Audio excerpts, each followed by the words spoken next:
Naruto Uzumaki wasn't a very popular boy. Well, that was putting it lightly in his eyes. People hated him.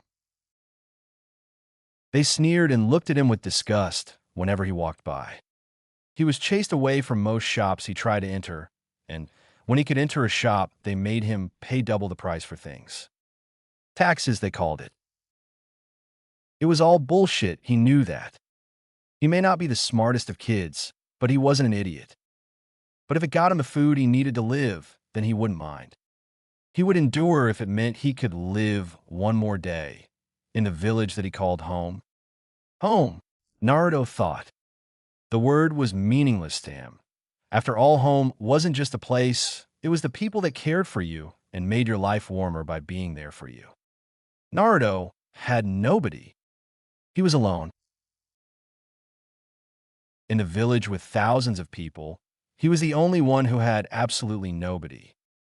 Orphans at least had the matron of where they lived, and even without that, they had each other.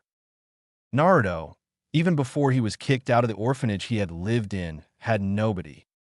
The children would call him demon and throw things at him. The matron would ignore him, purposefully give him less food, and give him a punishment for the most stupid of things, while letting the kids bully and berate him. Naruto sighed as he looked up at the night sky. The sky was clear, not a cloud in sight, and the ocean of stars and colors was in full view. Naruto plopped himself onto the roof of his house, a place he often came to get away from the constant hate-filled stares from people and just relax on nights like this. I looked through the window, behind him, and at the clock that sat next to his bed on the small table. It had just turned midnight, and a new day had begun. I wish that this day is better than the last, Naruto prayed to the sky, hoping that if someone was listening, that they would answer him, even just once. He knew people, shinobi at the very least, often prayed to someone called the sage, a person who was all-powerful and was acclaimed to be the very first of the shinobi. But he didn't really think much of it. If he was so great, why were there still people that suffered? Why did he have to live a life filled with cold emptiness, while most people had somewhere warm to go, where they had people that cared for them? Naruto sighed and closed his eyes, the sound of the wind whistling in his ears, and people finishing up their day, some even just starting it. The sounds were peaceful. It calmed him to hear them and to be in darkness, to be still and not have to run from angry shopkeepers. He stayed there for a few hours, listening and being calm. But it was getting late, so he crawled back through the window and into his house. He didn't bother to get changed out of his clothes. He simply plopped into his bed and wrapped up in his thin blanket. Naruto laid there and eventually fell asleep. His last thought was repeating his wish. One for a better day. For a better life. For a family. The next day came, and Naruto wasn't happy. Today was already shaping up to be a bad one. He forgot to turn off his alarm, and it had woken him up before he usually would have on Sundays. Sundays were his day off from everything. He would stay inside and eat ramen while looking out the window, slowly watching the sky change from light blue to orange to a deep midnight. He wasn't one for being up early, but when he was up. No going back to sleep. As Naruto hopped out of the shower and dried himself, putting on a plain white short with a red swirl on his back and a pair of black shorts, he looked out his window.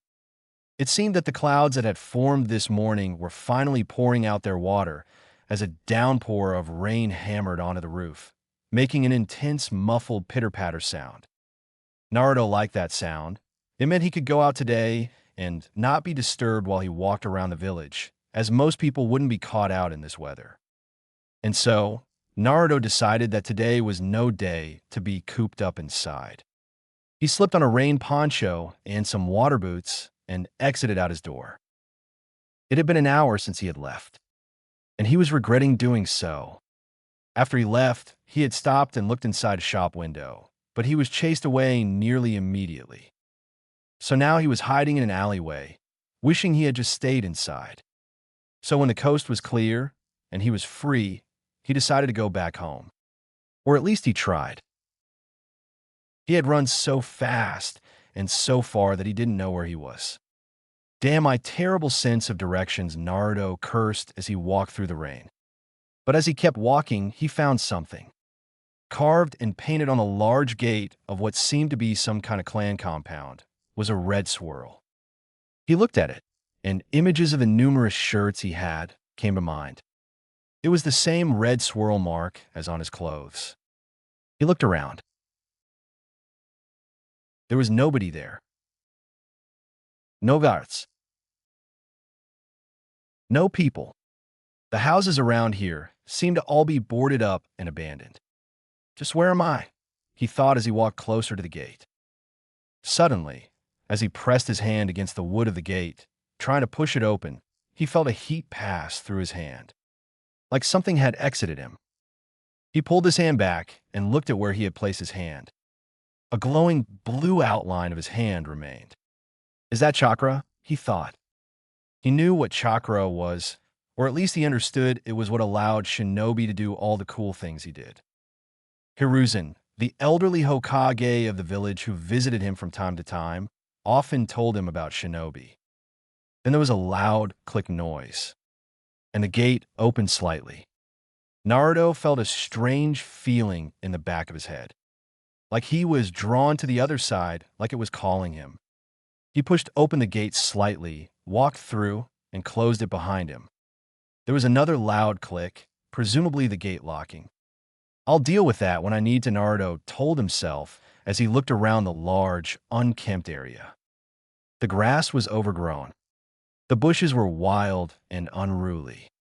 And what seemed to have been a garden was now filled with weeds and dead flowers. The houses were all broken down and abandoned. Not a single person seemed to be there.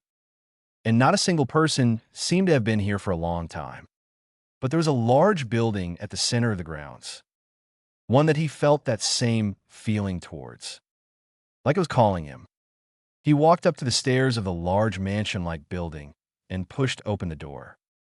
He found himself in a hallway.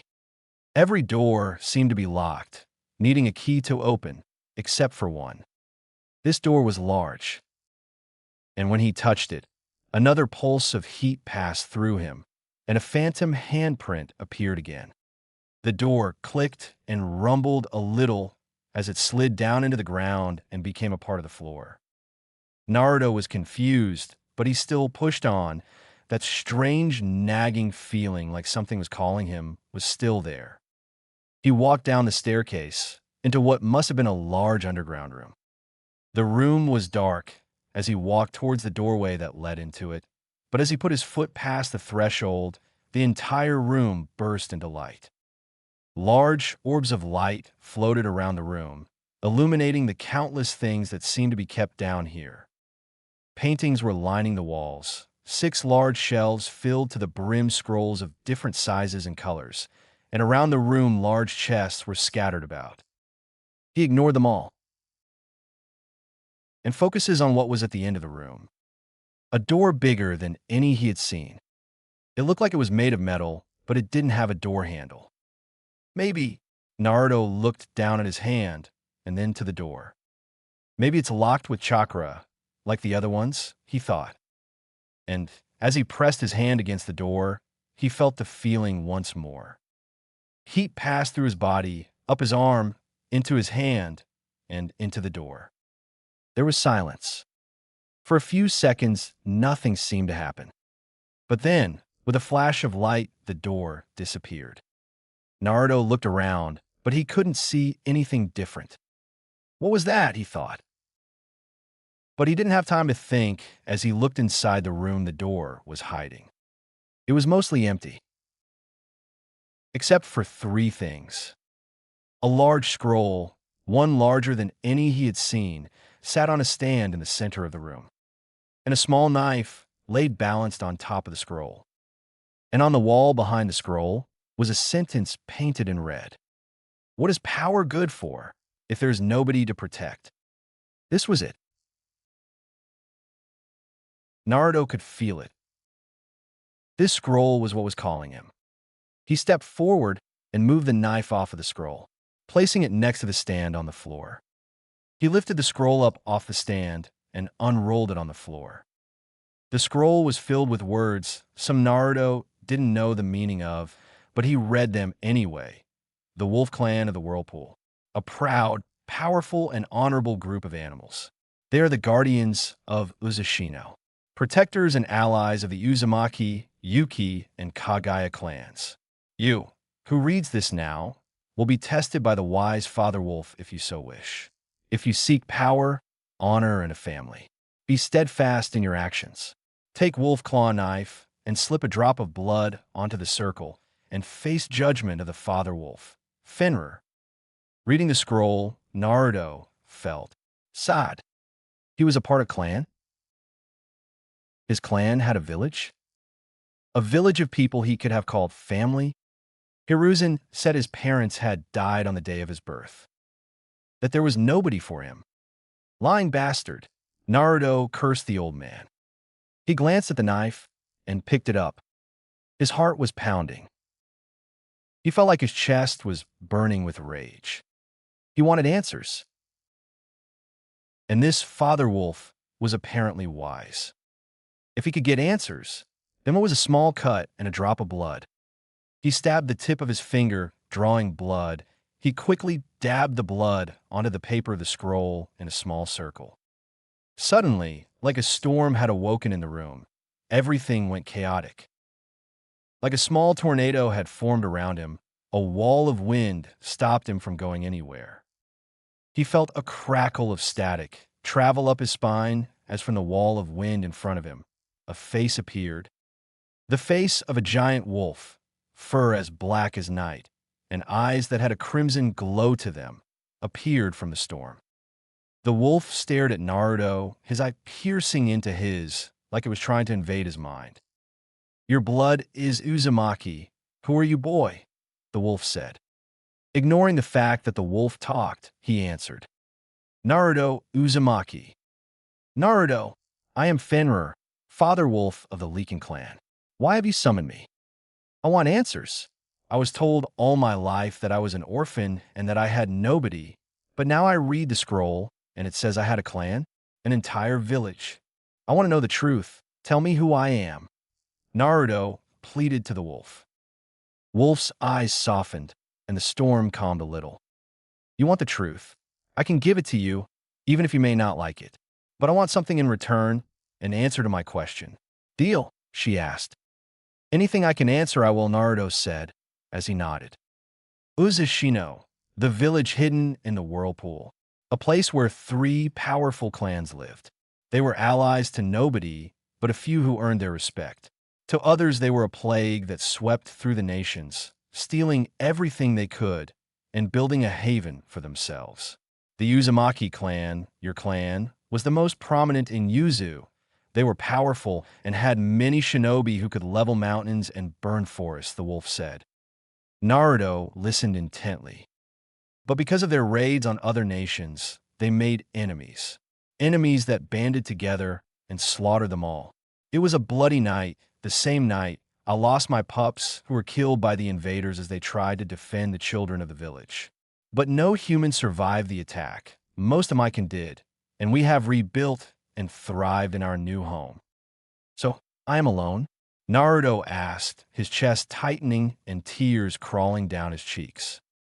I'm sorry, Naruto, but it seems so. Now I want my own answer, she said. Naruto nodded. We should be in Konoha, the village hidden in the leaves. Who is currently Hokage? Hiruzen Sarutobi, Naruto answered. That old fart has retaken a mantle. What about the 4th Hokage, Minato Namikaze? I think he died before I was born, Naruto answered. Fenrir didn't seem to like that. And what of his wife, Kushina Uzumaki? Is she dead as well? Fenrir asked. If there was an Uzumaki, I would be living with them, or at least heard of them. I'm alone, Naruto said. Fenrir was silent for a moment, like he was thinking deeply. Come closer, boy, he said. Naruto did so, not afraid of the wolf. Fenrir moved closer and sniffed at him. His eyes widened a little as she did so.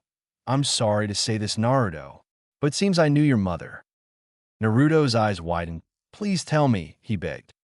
Kushina Uzumaki, wife of Minato Namikaze, daughter of the last Uzukage of Uzashino, and Jinchuriki of the Nine Tails. Naruto, he was shocked. He was the son of a Hokage. How could he not know this? And he had questions. Like, what was a Jinchuriki, and what did it have to do with the Nine Tails, a beast he had heard killed many people on the day he was born? Asking that question, Fenrir gave him his answer. But he didn't like it at all. Jinchuriki are human vessels, prisons for the tailed beasts. They are sealed into the humans, and they are charged with keeping the beast in check. A sacrifice that some would see as worthy. I know your mother hated herself for being its Jinchuriki. She more than once tried to take her own life in hopes of killing the beast along with her. But she didn't. She gave birth to me. What happened? Naruto asked. The beast cannot be killed, and once a vessel dies, a new one must be found. I am afraid. Your foolish father must have sealed the beast inside of you, hoping you would be taken care of by the village if he didn't survive. Although I don't know the specifics or the truth, I knew your father somewhat, and I knew your mother well. She would be happy to see you till alive and taken care of. Taken care of? Naruto scoffed at her words. What was that for? Fenrir asked, his eyes narrowing. If you call living in a crappy apartment, hated by every villager and having no friends, being taken care of, then yeah, I'm living the life. Naruto felt bitter. He was angry at Hiruzen. He had kept the truth from him and made him live like a no less orphan with nobody to turn to. Angry at his father for cursing him like this. Even though he understood it was for the best, he couldn't help but want to punch his father in the face. And he was angry at the village for treating him like dirt, for treating him worse than that, for treating him like a demon. Fenrir, hearing Naruto's words, seemed very upset. Her eyes glowed more intensely by the second, and a deep snarl of rage creeped up her throat. Kushina was a dear friend. She was kind to all, and had a heart too good for this world. She was supposed to be the next summoner of the Leaking clan after her father, but when she married, she asked that her child be the next summoner instead. As Fenrir said this, the wind picked back up and the miniature storm raged harder. I should have been there. I could have saved her, he said. Rage and sorrow filled his voice. His eyes focused on Naruto, seeing the boy just standing there with his head down, deep in thought. Naruto Uzumaki, would you like me to help you? He asked. Help? He asked, looking up at the mother wolf. Yes, I will set things as they should be. You will have a family in us, the Lycans, and by the end of today, Hiruzen will regret his actions, he said with a snarl and growl. Naruto, he was conflicted. He didn't want to cause trouble. But a family? A chance at happiness in this shitty world? How could he pass it up? Naruto nodded. And then the wolf smiled. With a pulse of heat from him, the storm disbanded, and in the father wolf's place was a man. He was tall, had short silky black hair that reached his shoulders, his skin was pale, and his eyes were a similar deep crimson red. He wore a loosely done-up black and silver kimono that showed his slightly hairy chest. He was very handsome. Fenrir, Naruto asked. Diamond nodded. I can change into this form. It is a technique from my father, the great old wolf, who I am named after. Wow, Naruto was in awe. Fenrir chuckled and held out his hand. Shall we go and deal with this mess? He asked. Naruto grabbed this hand tightly, afraid that if he let go he would disappear, and nodded. Naruto led Fenrir out of the Uzumaki grounds. Through the doors, over the overgrown grass, which when Fenrir saw made her absolutely furious, and to the gate. As he opened the gate and closed it behind Fenrir, he breathed deeply through her nose. The air is stale and without presence. They have abandoned this part of the village? He asked, looking slightly annoyed. I think so. I've never been here before, so I wouldn't know, Naruto answered. He hummed in thought, and looked towards a Hokage mountain. The Hokage residence is near the foot of the mountain, yes? He asked. Yeah, I've been there once or twice when Hiruzen wanted to talk. Naruto said. Huh, well, then let's go and have a chat to that decrepit old toothless wolf, he sneered. Fenrir suddenly kneeled down. Hop on my back. It will be quicker if we ride at full speed. Just hang on tight. Fenrir said as Naruto did what he was told.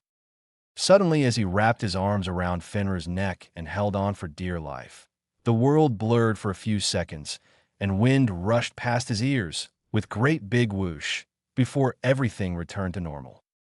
He hopped off and looked around. This is the Hokage residence. Just how fast is Fenrir? He thought in shock. Fenrir pushed his way through people and to the gate of the Hokage residence, where the guard stopped him. We're sorry, sir, but the Haka is in a meeting at the moment. We ask that you come back in half an hour, the male guard said respectfully. Fenrir, he didn't say anything, but what he did was absolutely terrifying. He grabbed Naruto's hand, whispered, "Don't let go."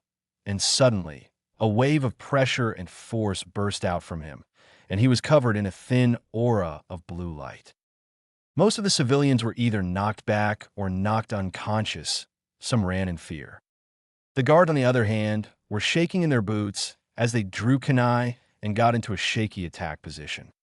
You tell your Hokage that an old friend of the Uzumaki clan has come knocking, and that if that toothless, spineless old fart won't answer my summons, I'll burn this village to the ground and slaughter everybody. As Fenrir said this, his voice slowly becoming more angry and rage-filled.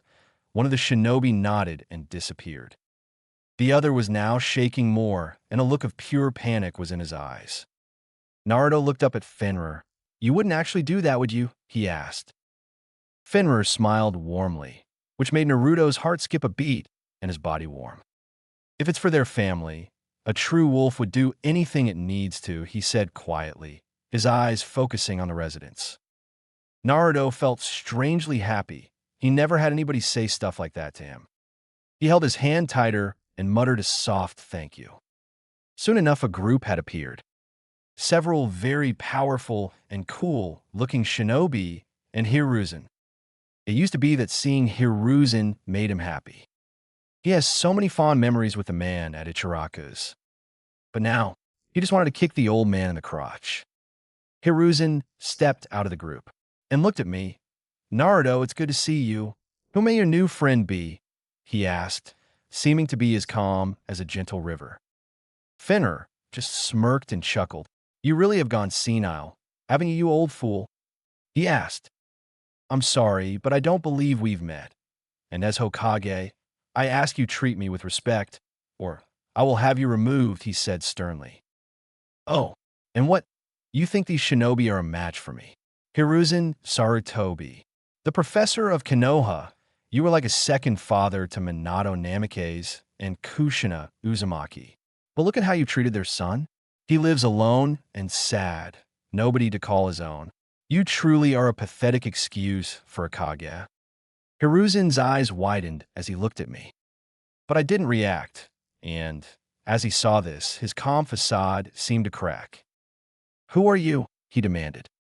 Fenrir grinned as the thin aura of chakra around her exploded upwards and formed what looked to be a grinning wolf made of chakra. I am Fenrir, head wolf of the Leaking clan, son of the former protector of Uzushino. Hiruzen Sarutobi, you stand before me, under my judgment for failing to do what you should have done. How do you plead? He asked with a sneer. Fenrir, it has been some time, hasn't it? Yes, unfortunately, not merely long enough. How is your father? He asked. Dead, killed in the battle of the whirlpool, the one your people abandoned us in, he snarled. I'm very sorry to hear that. He was a good man, your father, he said. Yes, but the past is the past, and I am here for the present. Now answer my question. How do you plead? He asked once more. Oh, and what crimes am I being charged with? He asked.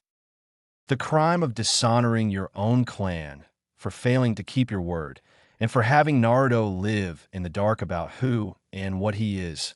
These are great crimes in the Leakin tribe. I may be out of my jurisdiction a little, but Naruto has summoned me and answered my questions, giving me closure. And for that, I will give my life to help him. And if I must impose my rules on you unfairly to do so, I shall. Hiruzen looked at me. A faint feeling that he was disappointed in Naruto seemed to wash over the boy. Finner, I ask that you retain your chakra. It seems to be disturbing the civilians and my shinobi, he asked. No, was his answer. Naruto looked at Hiruzen. Why did you lie to me? He asked the elderly Hokage. Hiruzen felt a pang of guilt and shame in his heart, but he pushed that aside. He had to deal with this situation and get Finner to restrain herself before he had an outburst and killed somebody. Naruto, I will answer your questions when this is over. No, you will answer them now, Finner interrupted the old man. Hiruzen glared at the wolf, making him chuckle. If you think you can make me be quiet, just try. I can guarantee that this village won't survive the attempt, he said with a mocking and threatening grin. Naruto, I did what I could, but people are blind and afraid of what they do not understand. Everything I've done was for the best, he said. Naruto's hand clenched, his free hand forming a fist and his other squeezing Fenrir's. The best. So you lying to me about everything was what was best. You bastard. I'm alone because of you. I'm alone because you failed to do what you said you'd do. Weren't you supposed to be the most powerful shinobi in the village? Why couldn't it have been you that died? Why couldn't my mother live and you die? Naruto was crying and felt a heat burning in his chest, and he just wanted to tell. He was angry, and he didn't want to stop being angry. If I could have done something, I would have Naruto. But the world is far too unfair to let everybody have what they want. Hiruzen answered in a low voice. What about letting me have something? I have nothing. I've never had anything. The world hasn't given me anything the entire time I've lived in this damn village. So why couldn't you just die? The shinobi entourage were shocked at Naruto's words. Fenrir just stood there glaring at Hiruzen. And Hiruzen? He was done. He wanted this day to end, or at the very least, he wanted Fenrir to go away and stop causing him unnecessary trouble. Naruto was breathing heavily, his face red in anger and his chest on fire with hate. Naruto, I believe it is best to calm down. The Nine Tails will cause trouble if you continue, Fenrir said as he pulled the boy into a side hug. Naruto looked at him and nodded. He took a few deep breaths and tried to think calmly. Fenrir looked back at Hiruzen, hate in his eyes. Whatever meeting you were in is over, and this one will begin, Fenrir said as he finally reined in his chakra. Hiruzen sighed and nodded. Would you like to come to my office? We can discuss things there, he said, Fenrir nodding and leading Naruto by his hand after the Hokage. Hiruzen sat at his desk, two Umbu at his sides, with Naruto and Fenrir on the other side of the desk. Fenrir sat in silence, and so did Naruto.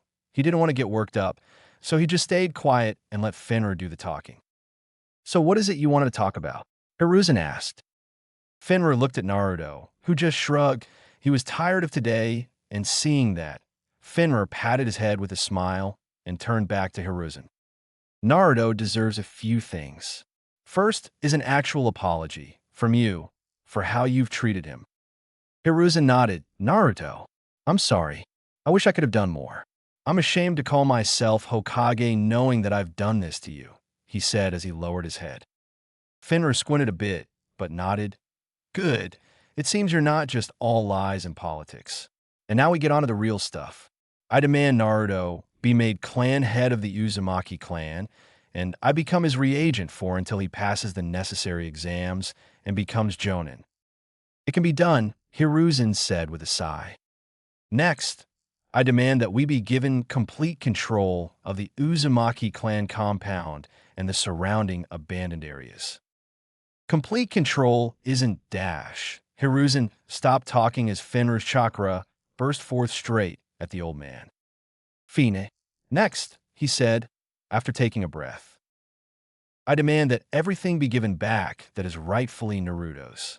Any scrolls, objects and money that originally belonged to the uzumaki shall be returned. It will take time to make copies of Finrer interrupted again.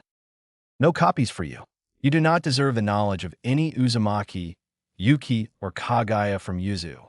Kushina wouldn't want this, but I am here for Naruto, not for her. So I will repeat myself. All knowledge, items and money that belong to the Uzumaki clan shall be returned, and you shall not be able to access them, unless Naruto and myself say so. Are we clear? Finner asked. Hiruzen rubbed his temples and nodded with a sigh agreed. And lastly, there is a shinobi here, one that I demand be inducted into the Uzumaki clan. Clan induction? That's a very old practice, he said. I'm old-fashioned like that, me said with a grin. Hiruzen nodded. Which shinobi? He asked. Kakashi Hitaki, former student of Minato Namikaze, he answered. One of the umbu next to Hiruzen froze. Hiruzen looked at that umbu and gestured for them to take off the mask. When the mask was taken off, it revealed the half-covered face of a white-haired man with one of his eyes covered with an eye patch. Hi, he said with a nervous wave. Oh, you were here the whole time, little Fawn. Fenrir asked, surprised. Yes, it's good to see you, Fenrir. The umbu now named Kakashi said with a nervous nod. It is up to him if he wants to do this, Hiruzen commented. Fenrir nodded and looked back to Kakashi. Little Fong, you were a big part of Minato's life, almost like a son to him, and Kushina felt the same. She told me so herself. She hoped you would be there to be like a brother to Naruto, Fenrir said with a gentle tone. I'm sorry I failed her, he said with a sad look in his eyes and a few tears in his uncovered eye. Fenrir shook her head. You have not failed. Not yet. You'd only fail if you went on with this path. I can smell the guilt and shame on you. Not a smell fit for the young man who tried to give his life for his best friends. As Fenrir said this, Kakashi froze and started to shake a little. Calm down, he ordered with a harsh tone of voice, which surprisingly did work. He stopped shaking and stood at attention. You do not smell like a failure, and my nose is always right. So I ask you, Kakashi Itaki, will you become a part of the Uzumaki clan? She asked. Kakashi stood in silence for a while. But when he did give his answer, it made Fenrir smile. I choose. Naruto was amazed at what he was hearing. This man, Kakashi Hitaki, was that close to his parents? So, I have a brother, he thought with a small smile. He wasn't even angry at Kakashi for not being there. Mostly because it hadn't been an hour since Fenrir was summoned, and he already had a brother to call his own. He felt too happy to be sad. But it wasn't official, he had yet to say yes. I choose to accept, Kakashi said, wiping the tears from his one good eye. Fenrir smiled at this, nodding his head and gesturing for him to come closer. He did so, and Fenrir turned to me. Naruto, are you fine with this? He asked. Naruto nodded happily and hugged Kakashi, who froze in place. He hesitated for a second, but he returned the hug. Naruto, I'm sorry I wasn't there, he said to Naruto as they hugged.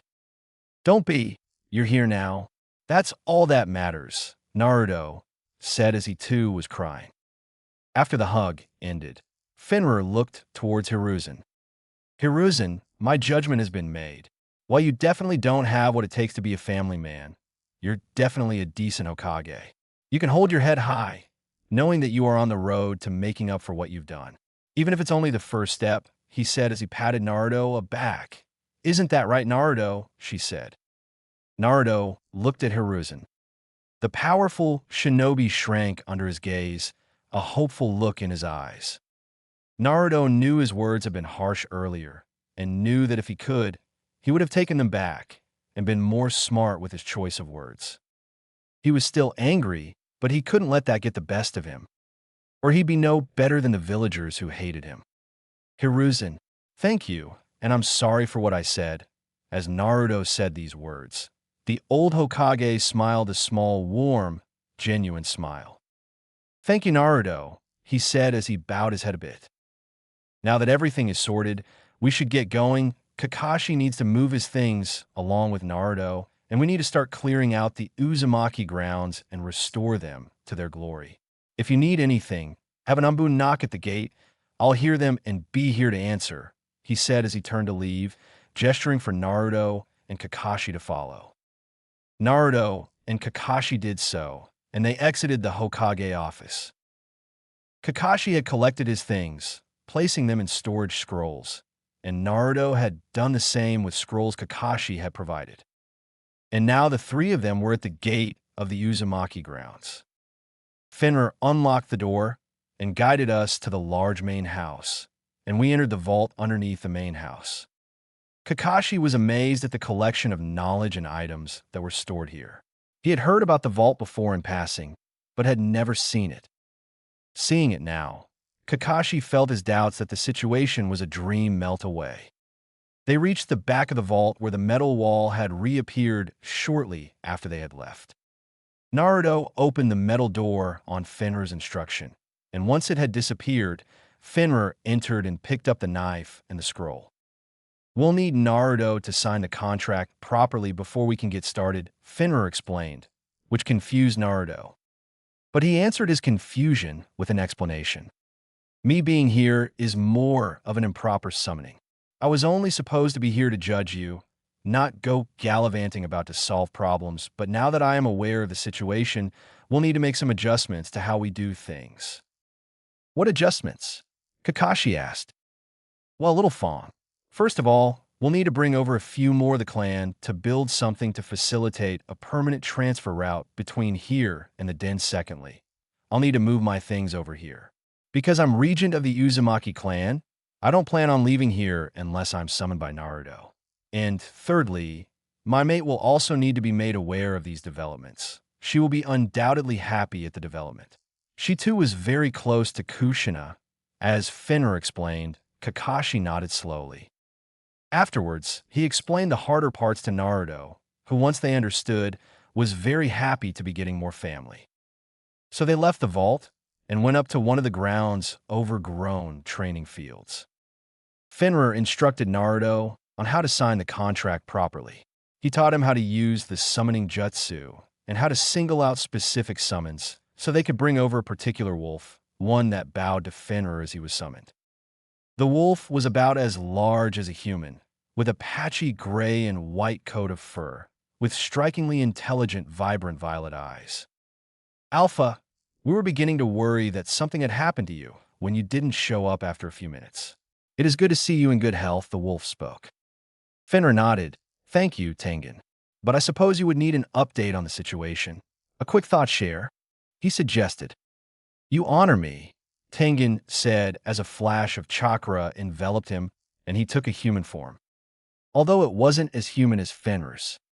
He had fur all over except for his neck and face, a set of wolf ears on his head instead of human ones, and a large bushy tail that wagged happily as Fenrir offered her hand to him. He kneeled down and took Fenrir's hand, guiding it to his forehead. Naruto was a little confused but didn't say anything. Kakashi was interested in the technique, and Fenrir seemed to understand it, as while a golden light enveloped his hand, he explained what was going on. This is a technique called thought share. It uses chakra to imprint thoughts and memories into the mind of the recipient. I'm just catching him up to speed on the situation. After a minute of the golden chakra pushing from his hand into Tengen's head, she stopped and he stood. He walked over to Naruto and in a surprising action, hugged the young red-headed Uzumaki. It is good to meet you. I've heard stories of Kushina and Yuzu from Alpha for so long. I was born shortly after everything happened, so I didn't get to meet any of the humans who had earned his ancestors' respect. But it is good to meet you, Naruto, he said as he hugged him tightly. Fenrir chuckled from the sidelines. We are all family, Naruto. Hugs is the preferred form of greeting for most of us. We only ever really do handshakes or bows if we don't like each other, he explained. Naruto, deciding to go with the flow, hugged back. After the hug, Tengen excused himself. I will go and start on the transfer point. Will there be enough supplies in the vault? He asked. Fenrir nodded. Yes, there should be plenty. And feel free to peruse the collection of Fuinjutsu scrolls while you're down there. There might be something to help you with your own goals, he said. Tengen nodded happily and ran off to the main house. After Fenrir had Naruto summon one more wolf, who was informed of the situation and then sent back to inform the pack, Fenrir sighed and looked up to the sky. It feels good to be here, Naruto. You cannot begin to imagine just how much the pack was saddened by Yuzu's destruction. It will bring the older generations peace and closer to know that everything was not all lost, he said. Naruto nodded, understanding what he was talking about. Should we get unpacking now? Kakashi asked. Fenrir nodded. Of course, the main house may be in need of some minor repairs, but it shall do for living in for the time being. Feel free to pick one of the 2 rooms adjacent to the master bedroom. The master shall be Naruto's, and I shall take the other room that you don't pick, he explained. For now, I want to get to work cleaning up the grass in the compound. It's unsightly and a terrible shame to leave it in such a condition. And so, we went our ways. Kakashi and I entered the house and went to unpack our stuff. While Fenrir did some gardening, that I could see had been a few days since everything happened. Fenrir had made himself at home in his room, usually sleeping in wolf form on the bed, because sleeping in human form was a pain and a half with the concentration that was needed. Kakashi was also settling in nicely, enjoying being around Naruto and in the place he loved to visit as a young genin. And according to him, Hiruzen had asked if he could continue with Umbu work, which he had agreed to. And Naruto was feeling better than ever. A new family, a new home, and a new understanding of how he is. It was all he could have wished for. And then some. Right now, everybody was in the newly maintained training ground, which Fenrir had mowed down with their claws and a few helpers. So what's the plan for today? Naruto asked the giant wolf that stood in front of him, who was in his regular form, to save the need to concentrate and focus wholly on what he had planned for today. For the next few weeks, it's basic shinobi training, Fenrir said. Really? Naruto asked, excited at the prospect of becoming strong like Kakashi or Fenrir. Yes, and today we'll be doing some tests to see where you're at physically. So give me as many laps of this field as you're going to give me before you black out, Fenrir said. Naruto nodded and began to run. And he kept on running. It got to the point where Naruto had done 20 laps of the training field and was only now just feeling tired. Okay, I think I understand where you're at with stamina. You're very much your mother's child. She was similar, having what seemed to be a boundless energy in her, Fenrir said, with a chuckle. I won't bother with your reflexes and strength for now. You're still a child after all, and making you dodge attacks that could hurt you might be something we leave till later. So what's next? Perhaps we should get you a fighting style. They usually have a strict set of exercises that need to be followed to prepare for them.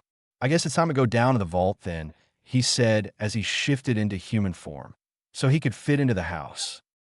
Down in vault, Naruto was going through different fighting styles the people of Yuzu had made and collected over the many years. He had found a few that seemed interesting, but when Fenrir came with a suggestion, Naruto found it too good to pass up. Learning Kenjutsu was something that would be easy for Naruto, as the people of Yuzu, especially the Uzumaki, were apparently very skilled masters of the sword, and they documented everything that would be needed to be done, every step for practicing, and every possible maneuver that they could think of. The only problem lay in finding a single style that Naruto wanted to focus on. But after Kakashi came back from his outing, he gave his own advice on Kenjutsu, as he studied it in his youth. In the end, Naruto chose a style that emphasized precision and speed, instead of raw power and just swinging the sword blindly. And Fenrir just so happens to have the perfect sword for Naruto to use. Fenrir's Fong was a very strange-looking sword. Instead of being a katana, it was a straight, double-edged blade that seemed to be only just about half a meter in length. But that was just the default appearance. Fenrir's Fong was special, as it could change its size and length by using chakra, which would also become part of his training routine, as Fenrir seemed sure that chakra control was going to be a problem if not practiced. Fenrir was right. Chakra control was very much a problem. And the reason why? It was the thing inside of him, the nine tails. It seems the beast chakra was used by the seal that kept it in place to also make my chakra stronger. But this also came with the side effect of disrupting my own control because of how volatile the beast chakra was. So as an amendment, they decided that chakra control would take priority over kenjutsu for now. So in the mornings and afternoon, chakra control was the primary focus, and kenjutsu was practiced at night. This wouldn't have been a problem if not for Fenrir's crazy ideas on how to speed up my progress. Kakashi had said that the leaf concentration exercise was a gradual thing, and that patience was needed to progress. Fenrir heard that and took it as a challenge. So he did what the same person would think of doing, adding more leaves and forced me to move constantly. If a few leaves on Naruto's hands could help, then 100 leaves covering my body in patches while he ran around, trying to keep them one and not stop, would be more than enough to speed up chakra.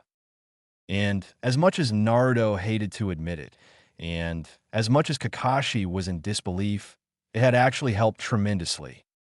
Naruto now had no problem with original exercise, being able to keep it up while he could keep moving, and as beast with chakra and stamina than even most Yuza's citizens were, Fenrir had faith that Naruto would complete any training he set for the young red-haired shinobi in training.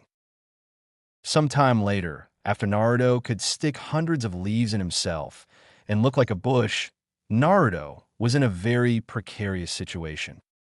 Fenrir, who was now in human form for the convenience of having thumbs, was throwing things at Naruto as the red-haired boy had nearly 100 leaves left on his body. Old rusty kunais bounced off of Naruto from time to time when he couldn't dodge them. Sticks and rocks flew at Naruto with speed that made them seem deadly. I don't see why the rocks are necessary, Naruto complained as he dodged a kunai aimed for his foot. Improvising, Fenrir shouted as continued to hurl things at Naruto.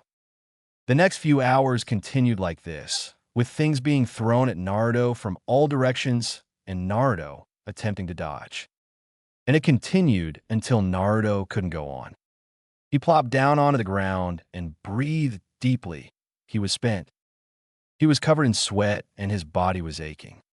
Fenrir smiled at Naruto. "You're doing well, better than what I did as a pup." "Really?" Naruto asked in between deep gasps of air. Of course, I was a very sickly pup, and it came with a harder time when it came to training and growing. I was terrible at this exercise and was constantly nursing bruises and cuts. It was only when I trained enough that my deficiencies became less obvious and my sickness disappeared. Natural talent can only take you so far. But hard work conquers all, Fenrir said as he kneeled down next to me and helped me up onto my feet. "I can see the greatness within you, Naruto.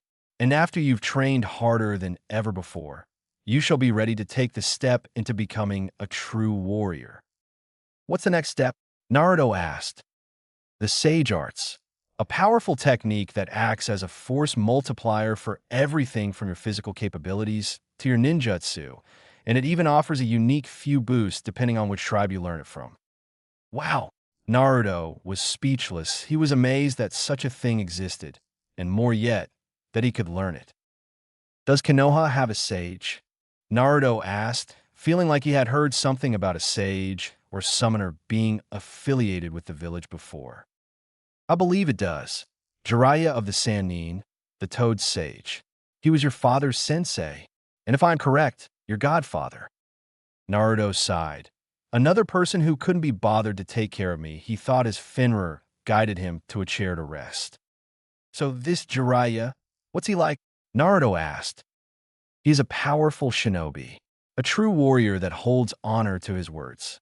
He acts as Konoha's spy master, I believe, maintaining a network of informants around the nation that help Konoha in its endeavors. But he is also a giant pervert and womanizer, so he does have his flaws," Fenrir explained. "A pervert? So he sneaks into the women's public baths, spies on them, and steals panties?"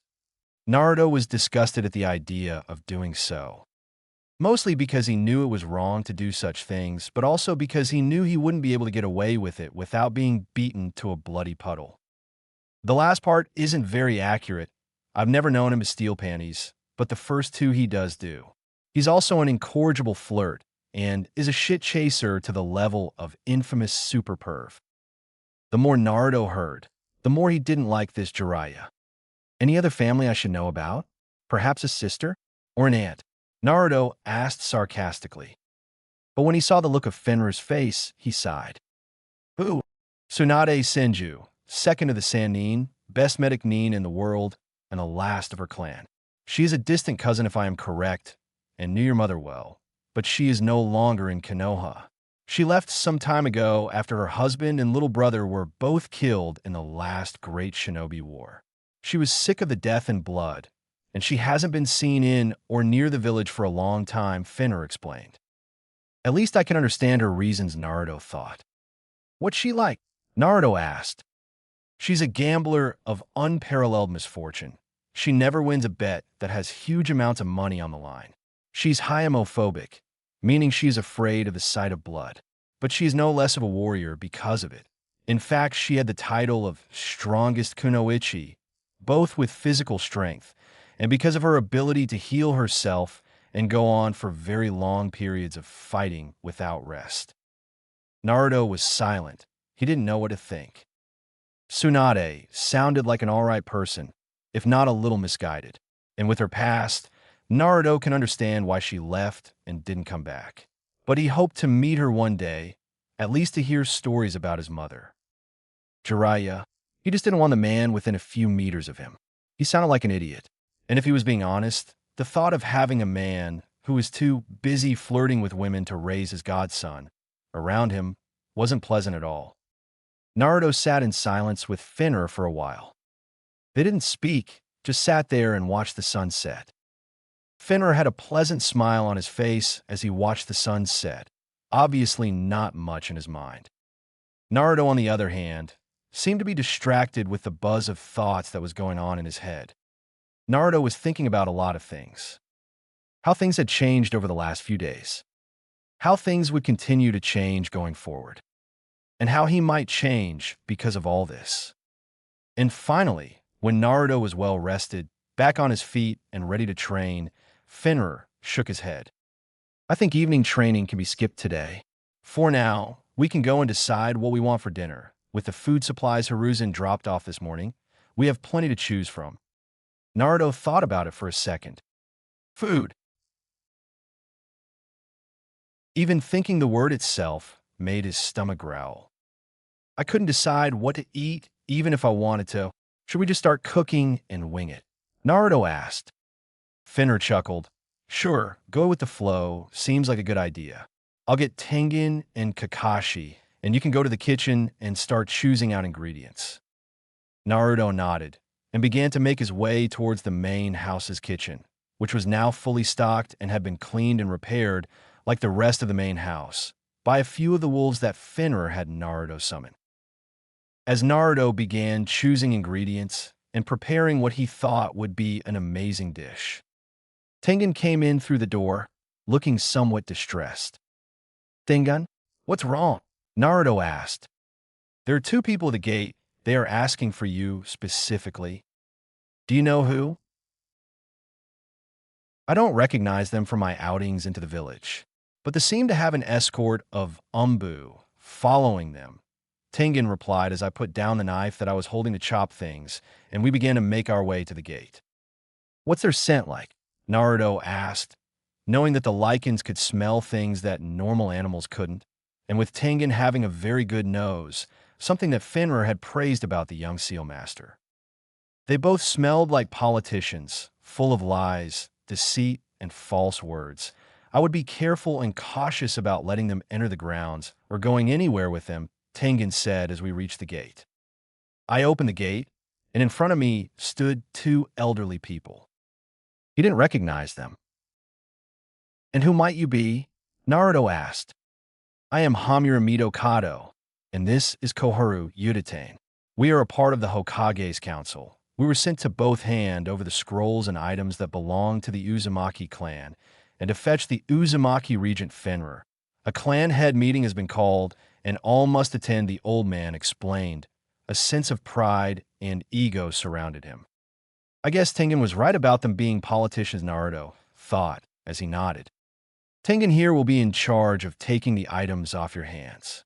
As for Fenrir, he should be here any second. And indeed, as Naruto said that, Fenrir appeared in a blur of speed. Ah, if it isn't Hamaru and Koharu, fossils from an obsolete past, Fenrir sneered at the two. You will do well to hold your tongue, you overgrown hound. Koharu spat in a venomous tone. And it would do you well to remember who you were speaking to, you old fossils, Naruto said, a small bubble of rage swelling in his chest. Koharu and Hamaru froze in shock at Naruto's words. They didn't seem to expect him to respond with such words, especially to them. Fenrir is the regent of the Uzumaki clan. He holds the power to make decisions on my behalf. And as you and before both of us, any insult to him is an insult to me, so you will apologize and be grateful I haven't asked him to kill you for the insult to my family, Naruto said with a fiery passion. The two fossils looked at each other, as if silently communicating. We apologize for our words, Hamaru said. It shall not happen again, Koharu stated in an almost sarcastic tone. Naruto looked at them for a second, before turning to Fenrir. A clan meeting had been called. Shall we both attend? Naruto asked. Fenrir nodded.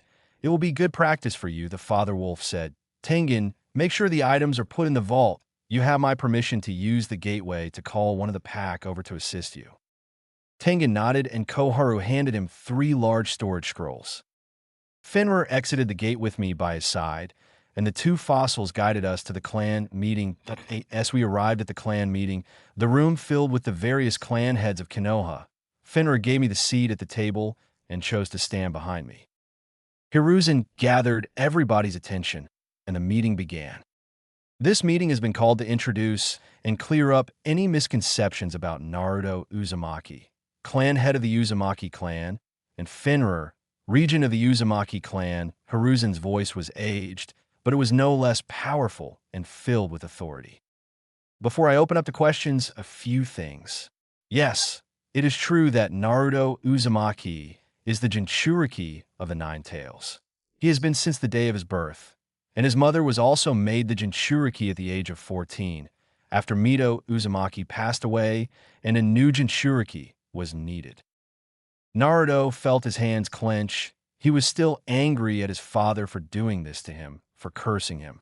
But now he was more angry that his family had to be the ones to carry the burden of the Nine-Tail.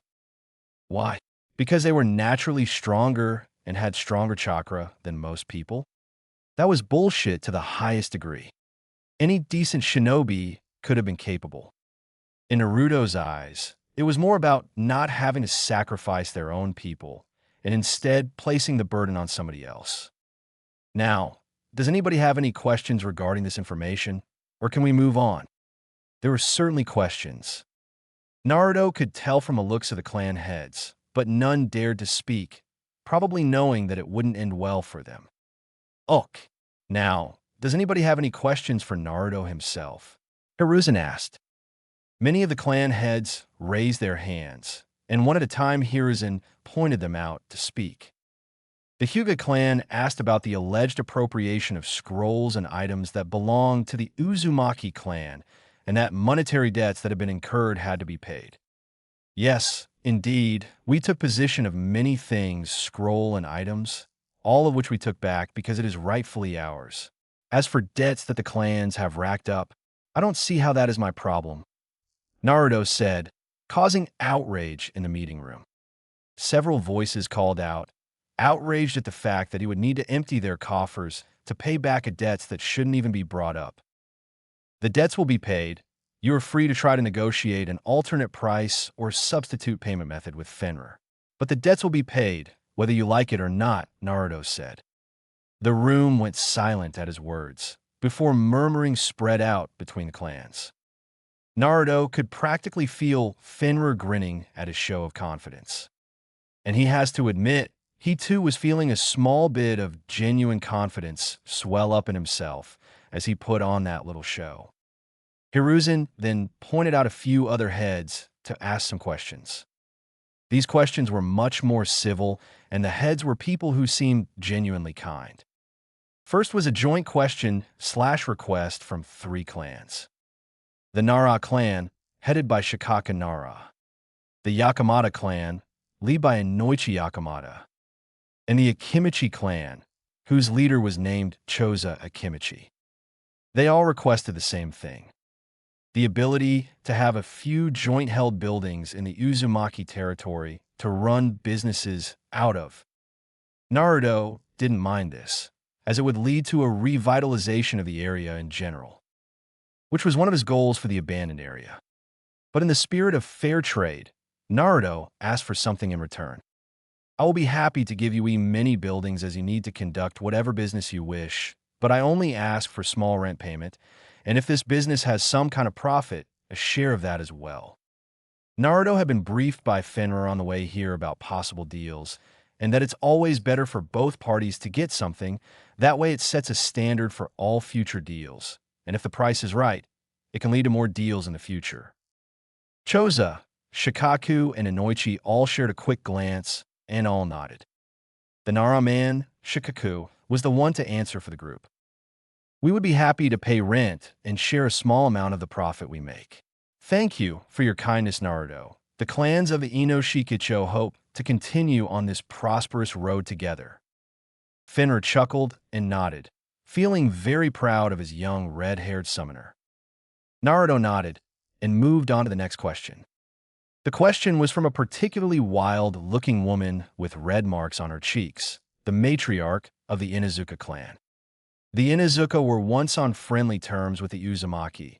Is it correct that the wolf summoning contract is still in your possession, and that the man behind you is Fenrir, great old wolf of the wolf clan in a human form? Naruto looked back at Fenrir, wanting to know if it was okay to speak of such things. Fenrir nodded in approval. It is true, the wolf contract is indeed in our possession, and I have signed it.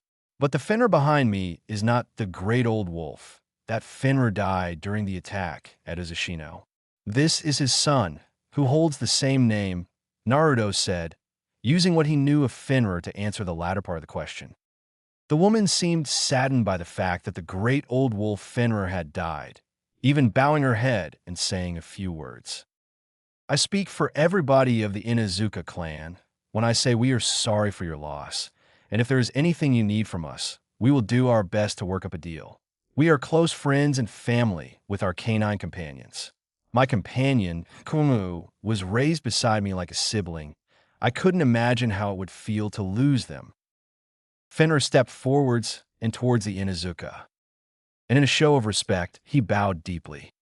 I thank you for your words of kindness, Lady Inuzuka. I can say for certainty my father would have loved to meet you. He would have seen a very good ally in your clan, and I hope we can foster a similar relationship between our 2 clans now. The Inuzuka lady bowed her head once again. I look forward to it. Fenrir stepped back behind me and let the meeting continue. Lastly, the final question was asked by a man named Fugaku of the Uchiha clan. Naruto, as a small request, I would like to invite you and Fenrir to my clan's home. A celebration of sorts, if you will. Fenrir's eyes widened at the mention of a party, and he jumped at the chance. Lord Uchiha, it would be our honor to host this celebration instead. Please allow us to show our hospitality, and I can say for certain you will not regret it. I would be honored to be invited into your home. I only ask that I can bring my family as well. They would be delighted to have the chance to attend, Fugaku said. Fenrir nodded. Of course, bring as many of your clan members you want. The more the merrier. Fact. He turned to the Nara, Akimochi, Yakamate, and Inuzuku clan heads. It would make me a very happy man if you could all attend. Bring your families if you want. We have plenty of space, and we will provide all the food and alcohol for the adults. Tomorrow night, 7 o'clock at the latest, Fenrir said. The clan head all agreed, all being excited for the party. As Fenrir and Naruto walked through the village towards their home, Naruto couldn't help but ask, "Why are we throwing a party?" Fenrir chuckled. Back when Yuzu still stood tall and proud, after a raid on an enemy village, we would throw the biggest of parties. A drunk person from Yuzu was a dangerous type of crazy. I remember when your grandfather, as a young red-haired drunken trickster, once sealed the entire party hall and flooded it. What made it worse was he was actually a better seal master when drunk, using seals in ways that inspired many of Yuzu's groundbreaking inventions. Not that he would admit it, Fenrir explained. A look. Naruto was amazed at the story, feeling a somewhat warped sense of pride in his grandfather. And as they arrived home, after more stories of Yuzu's epic parties, Fenrir used the gateway to quickly pop over to the Leakin clan's den. As he came back, he arrived with many other large wolves who all carried boxes on their backs. And an elderly woman who, and similar half-wolf features as Tengen, with a small sleeping wolf pup clutched in her arms. Fur, ears, tail, the whole 9 yards. She was taller than Fenrir, at least by an entire foot, had long wild white hair that framed her sharp facial features, a slender frame that was hidden by a massive baggy robe made from what seemed to be the various pelts of different animals. "Naruto, this is my grandmother, Frigga," Fenrir introduced the elderly wolf woman. She bowed slightly. "It is so good to finally meet you, Naruto. Your mother truly was an angel among your race, and your father was far more brave than any human man that wasn't of use decent. It is a shame that what happened did," she said. Naruto nodded, a warm feeling spreading through his chest at her words. "It is an honor to meet you as well, Frigga. Who is the pup?" Naruto asked. Fenrir grabbed the pup and swaddled him gently, not waking him. "This is my son, Skull. I wanted him to be here. This will be his first proper feast. He was born during the fall of Yuzu, and his birth parents didn't make it." Fenrir looked sad for a second. "Can I ask a question?" "Of course, Naruto, ask away," Fenrir said, his happy smile returning. "Every wolf that has passed through the gate is just a regular wolf. But you, Frigga, and Tengen all have human forms. Why is that?" "It is a technique, one passed on from the first Fenrir. As for why not everybody can do it, it requires old noble blood to work. Tengen is actually a distant cousin of mine, so he can use it, and my grandmother is my father's mother, so she meets the blood requirements to use it," Fenrir explained. "But then, Skull won't be able to?" Naruto asked. "No, but he is perfectly fine with it. In fact, he prefers his proper wolf form, as it looks like his birth parents. He wants to honor them, and I support him," Fenrir explained. Naruto nodded in understanding, and they exited the transport gate room, leading the wolves to the largest of the outdoor areas in the grounds that had been prepared for the party. A large cooking pit had been set up in the middle of the area, with Tengen being designated the cook master for this occasion. The large area also had a few overhead roofs set up around the cook pit, with tables and chairs set up in large groups around the roofs. As everything was set up, and the wolves were all ready to party, Frigga's ears twitched. She notified us that a very large group of people had arrived. Fenrir and I ran over the gate and opened it. Time to party like there was no tomorrow. Naruto thought as he led everybody through the grounds and to the party area. Food was quickly being served, and the atmosphere was becoming lively and full of energy. Fenrir was sitting with his grandmother, occasionally talking to the guests who can ask questions, and both of them were drinking like their lives depended on it. Skull had woken up when the party started and was with Naruto. They quickly got to know each other and had become fast friends. They were helping Tengen serve food, who was cooking up a storm and talking to Choza Kimichi about various different foods. The Akimichi clan was in fact the larger producer of produce and other foods in the Hidden Leaf. They owned more than half the farmland and had stakes and money invested in all of the best restaurants and food stalls. It was safe to say they were the most wealthy clan in all of Konoha, and rightfully so, as they provided the food for everyday life, made the nutrient bars and food pills for shinobi, and handled handing out rations to starving civilians in times of war. Choza was very interested in the flavor of the meat that had been cooked and was asking many questions about how it was made. Once the food was all served and everybody had been fed, Skull and Naruto went do what Fenrir suggested before the party started. Make some rounds to the clan heads and to socialize. Most of the conversations were very nice. The Nara, Yakamata, and Akimichi families all had children Naruto's age, and after some talking, they had agreed to have them come over from time to time and have some fun. But it was the Inuzuka and Uchiha conversations that were the most interesting. The Inuzuku clan matriarch was talking with a few of the wolves about their own Ninkin companions, getting some advice on possible physical training methods, and even some ideas for new techniques. While she was talking to the wolves, her eldest daughter and her son were busy eating and enjoying the atmosphere. That was until they noticed Naruto, and they started to chat. Kiba was a fiery young boy with grand goals of becoming the strongest in his clan, alongside his fluffy white Ninkin, Akamaru. The two seemed to have a special bond, one more special than most Ninkin have with their Inuzuka partners. It was more than just companions or brothers. They were truly family at the deepest level. Hana Inuzuka was a sweet young girl. She truly had a compassion for her family that Naruto was quite sure only Kiba and her mother could match. They were both also very curious about the wolves, especially how they were tied to Yuzu before its fall and the clans that called it home, and asked Skull many questions about what his life was like and the history that two groups shared. Luckily, Skull was an avid reader of history books and all the records the wolves kept of the past, so he could answer almost every question, except for what Yuzu was like, as he had only heard stories. After Naruto and Skull bid farewell to the two, they went to make their last stop and have a chat with the Uchiha. The first person who talked to him when Naruto went over was Fugaku's wife. She introduced herself as Mikoto Uchiha. "It is very nice to meet you, Mikoto," Naruto said. Mikoto shook her head. "No, Naruto, it is a pleasure to finally meet you. You see, I was a friend of your mother's before she passed." Naruto was shocked at this. "You knew my mother?" Naruto asked. Mikoto nodded.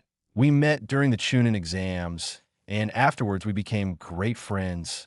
It truly is a terrible thing that happened. I wish I could have been there for you. But Hiruzen had said that it was best for you to not know. I shouldn't have listened to that crusty old fossil," she said as she wiped small tears from her eyes. "It is fine. Fenrir has said many times that it is the present that matters most.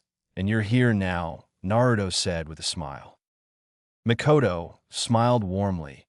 "Oh, before I forget, these are my sons," she said as she gestured to the two boys that sat across from her. "The handsome one is Itachi, and the cute one is Sasuke," Mikoto said with a teasing look, which certainly worked as the two boys' faces flushed a light red. "It is very nice to meet you, Naruto. I hope you and my brother can get along well in the future. He doesn't have many friends to play with," Itachi said with a warm smile. Naruto nodded. "I bet we will be very good friends. And as for not having many, neither did I before today, so it will not matter," Naruto said with a grin as he looked over to Sasuke. Naruto talked with Itachi and Sasuke for a while, learning about the two boys and their clan. The Uchiha, a proud and powerful clan, wielders of the Sharingan, a special type of eye that can be used to make illusions and in even copy techniques that they see. Itachi was a fresh, early graduate from the academy and had even been offered a position in the Umbu. What do the Umbu do? I've asked Kakashi, but he doesn't very much like to talk about his work while at home. The Umbu are a covert ops unit of shinobi. They specialize in stealth and speed, getting the jobs that are told to do done as efficiently as possible. "What type of jobs?" Naruto asked. Itachi seemed apprehensive to say, but after Naruto promised not to tell anybody, Itachi relented. "They handle assassinations, spying, intel gathering, and occasionally going into enemy territory to raid outposts and take prisoners to interrogate," he explained. Naruto was in awe, and his opinion of Itachi was rising ever higher. After all, To do stuff like that, you need to be strong and skilled. So you're that strong? Naruto asked. Sasuke nodded for Itachi. Itachi is the strongest. No one can beat him, he said proudly. Itachi sighed with a wry smile at his brother's words. I wouldn't know about the strongest. There are plenty of shinobi who can beat me in a fight, and I'm still only fresh out of the academy. It's important to be confident in your strength, but to be overconfident can be your downfall, Itachi said wisely. After they continued, Skull asking a few questions, and the Uchiha brothers asked questions about Skull and Naruto, they parted ways. But before that, Naruto invited the two over to have some fun on the same day as the Ino Shikucho children. Itachi had to say no, but Sasuke accepted. Mikoto, who had been watching over the situation while her husband and left to talk to Fenrir, was delighted to hear that her cute little Sasuke was making friends. The night was coming to an end. Most of the adults were very drunk, but there were enough of their family to make sure they all got home safely. And as Fenrir and Frigga were seeing off the guests, Skull and Naruto were with Tengen, helping the slightly tipsy wolf clean up and pack away everything. After that was done, Naruto and Skull met up with Fenrir and Frigga at the door to the main house. So how was your first feast, my little pup? Fenrir asked as he hugged Skull. Skull went on and on about the food, the people, and just how amazing it was. His only gripe with it all was that he wasn't allowed to drink anything alcoholic. Fenrir chuckled at his son's words. Maybe next time we have a feast and Frigga gives her approval, I'll give you a cup. Skull's tail wagged happily at his father's words. But for now, it is time to return home, Frigga said. Skill nodded, turning to Naruto and giving him a warm smile. Don't hesitate to call if you want to hang out, he said as he jumped from his father's arms into Frigga's. Frigga gave Naruto a warm hug and left with the wolves that had come for the feast. Fenrir and Naruto walked them to the gate, and once they left, they went to their rooms. But along the way, the two saw Kakashi drunk and passed out on the floor at his door. Fenrir and Naruto chuckled at Kakashi and carried him into his room and onto his bed. Good night, Naruto. See you in the morning, Fenrir said as he shifted out of human form, entered his room, and from the sound Naruto heard, presumably passed out on the floor. Naruto laid in his bed, tired from today, but happy nonetheless. He had a great time. He experienced what it was like to go to a party. And if it was any indicator of who fun they all were, Naruto knew he would be throwing a lot of parties when he had the time. Naruto had gotten up late the next morning after the party. He had slept like a log and had not had any dreams. At least he didn't remember the one he could have had. He stumbled his way into the master bedroom's bathroom, and after spinning himself in the face a few times to wake up, he brushed his messy red hair and got changed into an orange long-sleeve shirt and black pants. As Naruto exited his bedroom, he saw Kakashi exit his room as well. But he looked absolutely terrible. More terrible than usual. Naruto knew Kakashi wasn't a morning person, but the fact he had also been blackout, drunk Kotalton of helped his situation. Hey Kakashi, you doing all right? Naruto asked his older brother. Kakashi shook his head slowly. Naruto, I am dying. Naruto knew that he was joking and exaggerating his condition, but he could help but feel bad for his brother, if only a little bit. How much did you drink last night? It must have been a lot, Fenrir, and I had to carry you into your room after you collapsed in from your door, Naruto pointed out. Kakashi groaned in pain and shame. Let's go get some coffee. It usually helps me when this happens, Kakashi said as Naruto guided his stumbling brother down the stairs and into the kitchen, where Tengen was found cooking up a storm with Fenrir in a smaller version of his wolf form, chewing in a large piece of roast meat. Kakashi, just in time. I made you some special coffee.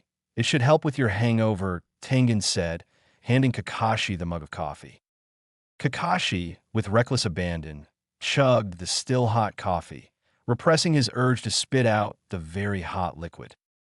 After he had chugged half of it, he stopped and stumbled backwards. What was in that coffee? Kakashi asked, sounding much less hungover and sleepy. Ha ha, it's a special medical herb that grows near the den. It used to be used by the people of Yuzu to help with party hangovers. Fenrir told me of how you were when he came down. I thought you could use it more than Fenrir, since that bastard cousin of mine is notoriously hard to get drunk, Tengen explained her with a laugh. Fenrir just nodded as he continued to ear his chunk of meat. Kakashi grabbed a plate of food and left to eat and continue with his coffee. As he did that, Naruto went to do that same, but Fenrir stopped his chewing and drew Naruto's attention. Naruto, the Nara, Yakamata, and Akimichi clans will be here today to start the renovations on the buildings they've been given. I want you to go and oversee their progress. Really? Are you sure? Naruto asked his large wolf regent. It will be good for you to interact with other clans for official business from time to time. It'll give you practice in handling situations that you'll need to deal with, said Fenrir as he scarfed down the rest of his meat and stretched. What will you be doing? Naruto asked. I got a message from Hiruzen this morning by an Umbu Mesker. He wants my opinion on some matters of the village's current state, as I'm a leader of a large population of people myself. And I said I would help the best I could, as I'm not the best with politics. So I'll be over at the Hokage office for most of the day, Fenrir explained. Naruto nodded and left to join Kakashi in eating the breakfast that Tengen had prepared. After breakfast was finished, and Kakashi left to see if he was assigned to any missions, Naruto exited the clan compound and was surprised to see a group of people walking around, examining the buildings and having a look around. And it was the leader of the group, a very familiar, tired-looking Nara, who noticed him first. Naruto, what we can do for you? Shikaku asked, which led the attention of the other adults to be drawn to him. Nothing much, Shikaku. I'm here to oversee the work you'll be doing. Fenrir thought it would be a good idea to have me here in case you needed to do any excessive work. That way you wouldn't have to go looking for me. Plus, I need to learn to interact with the other clan heads in the capacity of a leader, and this is the perfect opportunity, Naruto explained. The Nara nodded the reasoning and brought Naruto over to where the group was and started to explain the plans they had for the area. The Ino Shikicho all work on different things, but we all interact with each other on shared projects from time to time. We have Inara, our researchers, and are the ones who developed a medicine that aids the Akimichi clan in the use of a very powerful technique, and also a powerful sensitive/relaxant that makes it harder for a shinobi to focus, making it easier for the Yakamata clan to use their more powerful mind jutsu that need a target with a weakened, will the Nara explained. So, you all need each other to work at full capacity? Since the Nara don't have any inherently physically powerful shinobi and rely on teamwork, Naruto asked, using knowledge he had recently learned about the clan to his advantage. Shikaka nodded. Exactly. In typical team placements that involve our clans, the Akimichi are the ones who take on the target head-on, the Nara are the ones who restrain the target, and the Yakamata take what we need for the enemy's mind, and also incapacitating them in the process. Our clans have been working with this formation for generations. It's become second nature to work together on all matters. Doesn't this mean that any enemy with knowledge of how your trio work and operate could easily dispatch of the teams involving your clans? It just seems like a huge disadvantage to specialize so much. Wouldn't it be better to expand your arsenal? As the young Uzumaki asked these questions, the Nara did indeed look as though he considered his words. Indeed, it would be better, but such changes would take too long without proper knowledge or resources, the Nara rebuked. Why don't I help? Naruto asked. Shikako looked puzzled, something that never happened often. And seeing this, Naruto explained his words. The village of Yuzu was the home of 3 very diverse clans. So we have a wider variety of knowledge than just few in jutsu, like most believe. Plus, Yuzushio were a village of raiders. We took everything we could from other villagers we raided, or so I've been told. So we have even more to give. So you want to aid us in developing our clan's foundations? Shikaku asked, slightly shocked at the proposal.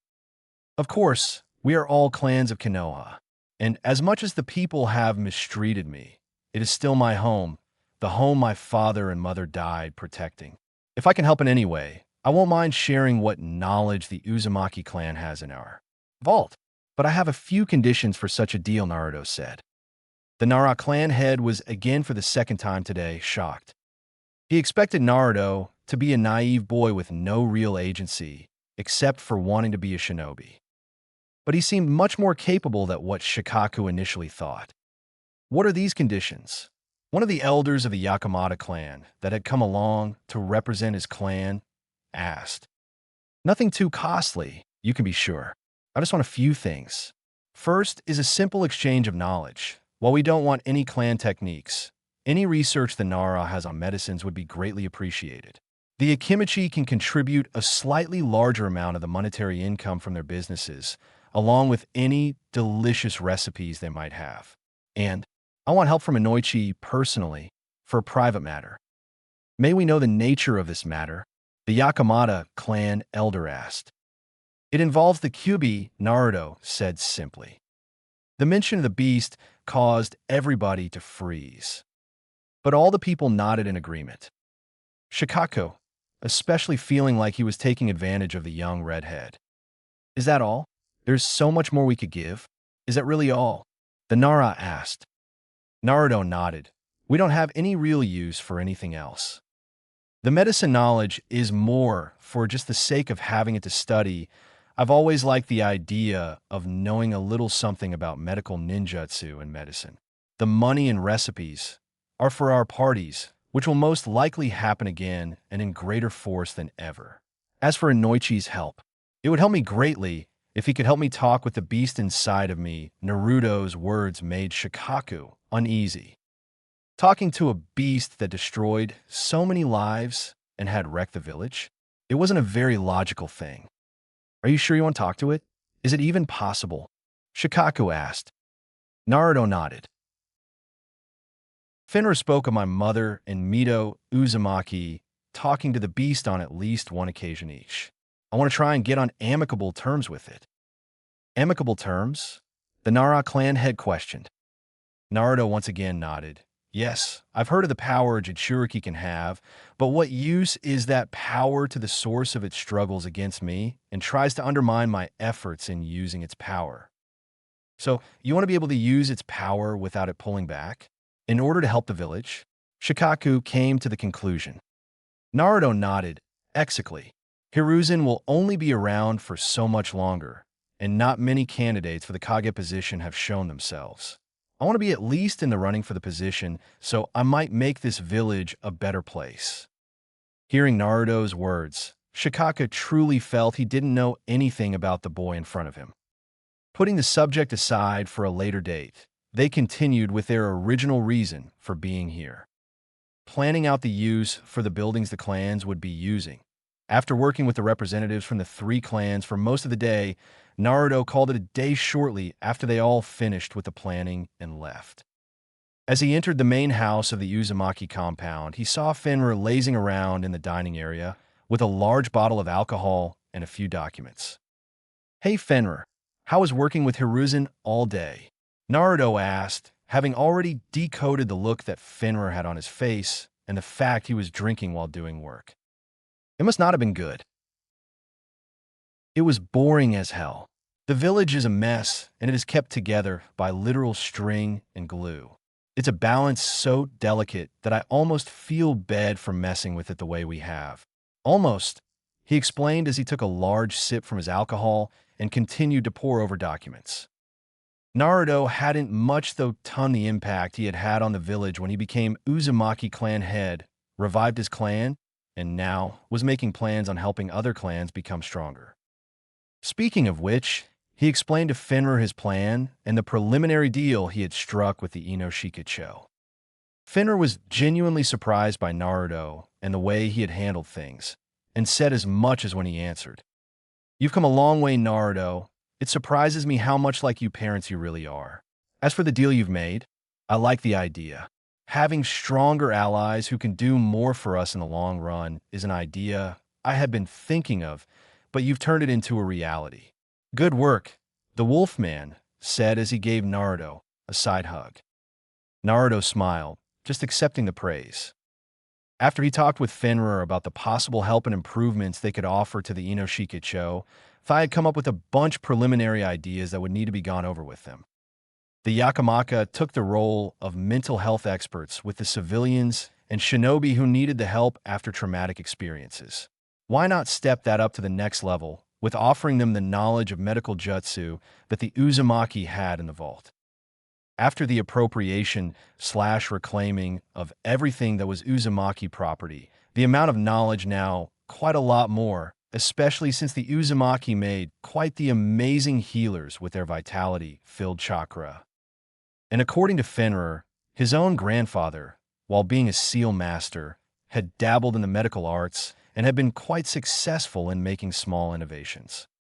The Yakamata, who were naturals at chakra control, were mostly all very good sensors and had very good bedside manner, which ticked most of boxes to qualify as amazing medic need. The Akimichi clan, being a clan that primarily used a set of techniques that altered their size and strength, wouldn't especially benefit from anything the Uzumakis had to offer. Apart from the possibility of armor that used seals to give it unique properties and functions, they were pretty much good as is. The Nara, on the other hand, would benefit the most from the Uzumaki knowledge. Most Nara had a keen intellect and a sharp mind. They were strategists by nature and used the environment to their benefit more than most shinobi clans. Seals would be a perfect addition to their arsenal, especially when the Uzumaki had seals or ideas for seal for jot about every purpose. The wolves had seal masters. Tengen and his master were testament to how good they were, but there weren't many of them. Seals benefited as steady hands and the benefits of having thumps, something that the wolves didn't have. Although Tengen's master seemed to be an exception, as he wasn't about to use the human form technique, but was still apparently one of the greatest seal masters that the wolves ever had. The Nara would benefit from having Tengen as a teacher, especially when he was such a great one and was so knowledgeable about the more obscure and niche possible functions that seals had. And even if they went beyond seals and started using kinjutsu as well, it would only make them stronger. As Naruto thought about the possibilities of a Nara kinjutsu master, he remembered his own training, and now he has skipped on it for the past 2 days. Fenrir, can we have a quick sword spare? Naruto asked. Fenrir nodded. Sure, some action will do me good after sitting around all day. Naruto and Fenrir made their way to the training ground that they usually used and pulled out wooden training sword from a small shed that lay off to the side. Naruto got into the Uzumaki Kinjutsu starting stance that had been drilled into his head by Fenrir, while said wolf just lazily held his sword out. It hurt Naruto that Fenrir didn't need to use any special forms or movements to win these duels. He only overpowered him with raw strength and speed, which, while was a principle of the Uzumaki Kinjutsu style, it was only for when fitting opponents that didn't need to have the energy of using the proper movements wasted on them. Naruto felt a fire burn in his chest as he decided to use a very new technique he had been practicing. Chakra enhancement. He felt the warmth of his chakra flood into his muscles, bones, and nerves. Fenrir noticed this immediately and could sense that his young summoner's chakra pathways were storming with chakra. He could also see the determination in Naruto's eyes. Begin, Fenrir shouted as Naruto dashed forward with an increased speed that they usually couldn't keep up. But as the fight went on, Naruto furiously arching his sword at Fenrir's vital areas and his feet moving faster than ever before keep him from staying in one spot and being hit, Fenrir was slowly feeling the pressure. He was restricing himself at all times when sparring with Naruto, limiting the chakra flow in his body to make him slower and weaker. But as Naruto was slowly pushing himself to be faster and stronger, using chakra enhancement in a way he handset before by flooding his arms and legs with more and more chakra. Fenrir was beginning to lessen the slowing of his chakra, and as Naruto thought he was getting the upper hand and might finally land a hit on the wolf, Fenrir's movements exploded with speed, precision, and strength. He started to go on the offensive, and Naruto took that as a sign that he was getting better, which he was. But also meant that Fenrir started to have fun, which was never good for his opponents. Fenrir was dodging all of Naruto's strikes. Occasionally, he would even use the wooden swords to jab at his sides to whack him in the butt. Naruto, in his mind, had taken a step forward, but also taken 3 steps backwards. And as he reached the current limited of his chakra enhancement, being both mentally tired from the concentration that was needed to keep it up and physically tired from pushing his body beyond what they usually did, Naruto faltered. He misplaced his foot and fell to the ground as Fenrir took advantage of that and swiped out his leg from under him. As Naruto fell to the ground, landing with a thump, he groaned as his muscles started to ache in pain and his head was pounding. Fenrir noticed this and smiled. You still have a long way to go when it comes to chakra enhancement, but you did well with this spare. I was almost having a little bit of fun, he said as he reached down to Naruto and carried him over his shoulders towards his bedroom. After plopping Naruto on his bed and making sure he was covered, Fenrir said good night to the young redhead and went back to his work, which was still nowhere near finished. Naruto, seeing Fenrir leave, felt more determined than ever to get stronger. He wanted to see Fenrir sweat as he fought him. He wanted to see his teacher actually need to try to not get hurt or lose, and then fail as Naruto overpowered him. The image in his head of Fenrir being knocked back by Naruto as he swung his sword and pushing Fenrir against the edge of the spar area, it was a powerful motivator for the young boy. But right now, he was too tired to try and do anything. He just wanted to sleep. And so he did. As Naruto felt the embrace of sleep, his last thought passed through his mind. One day, Fenrir, you're going to need to actually try. And so Naruto drifted off to sleep, leaving the conscious world and entering his dreamland. For the next few days, as Naruto started to go back into training full-time, he noticed the weather change slowly. And it wasn't until the 4th day that he realized what was happening. Winter had arrived. Winter had been Naruto's favorite season for a long time. It gave him cover to go outside and not be harassed by people, as they were all too busy being cold to bother with him. But now it will be different. This was the first winter he was truly looking forward to being out and about for. He finally had friends he could play with and a warm family/home to come home to after he was done. So as Naruto opened the window to his room and saw the blanket of snow, he grinned and rushed to get his winter clothes on. He wore a simple long-lived orange shirt and black long pants, with a gray jacket and scarf. As he exited his room, went downstairs, and into the main hallway that connected all the house, he saw Tengen exiting the vault, a large stack of scroll in his arms.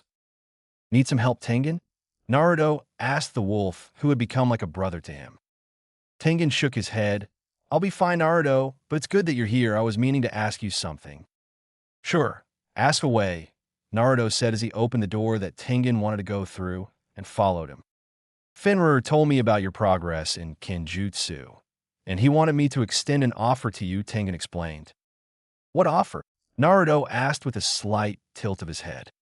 Fuinjutsu. He wanted me to offer my teachings to you and see if you would be interested. Fuinjutsu. It was eventually going to be something I studied. I wanted to know as much as possible about the clan to be a better leader. And I thought that if I knew about their practices and their secret techniques, it would help, Naruto admitted.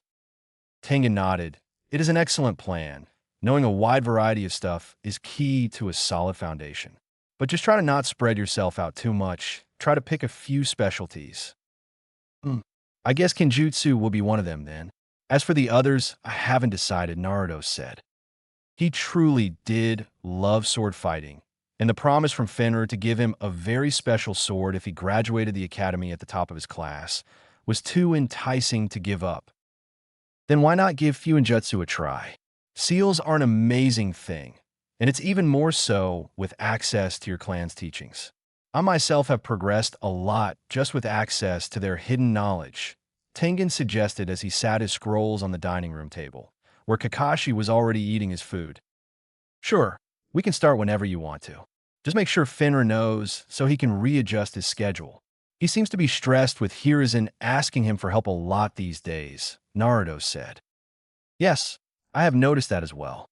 The scent of boiling blood is never a good thing for an alpha wolf. But Finra is trying to make good by you, and not let his perceptions of Hiruzen make things difficult for the clan. But do not worry about him. He'll be fine. Finra is a stubborn fool when it comes to helping his clan in any way possible.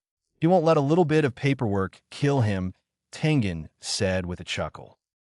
Naruto nodded, went to the kitchen, and grabbed a plate of food that Kakashi must have made for him.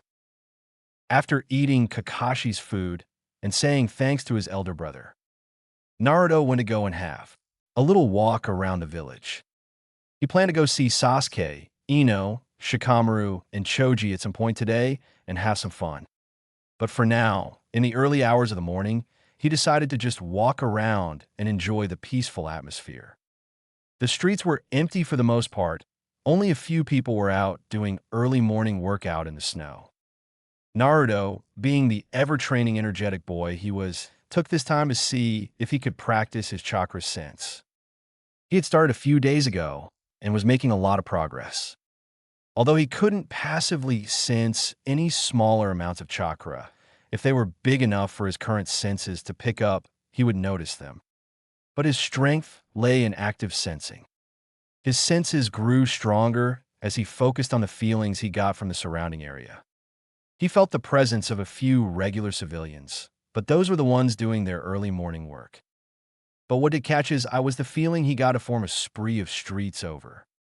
A very defined and large chakra signature, too large and dense to be civilian. And it had a feeling that he was very familiar with coursing through it. Fear, the same emotion he had felt when people change him away from their stores carrying large sticks and even a butcher's knife at one point. Naruto had learned how to sense the more powerful emotions of a person through the way their chakra moved around inside someone. Apparently, it was a unique trait tag not every sensor had. Empathic sensing.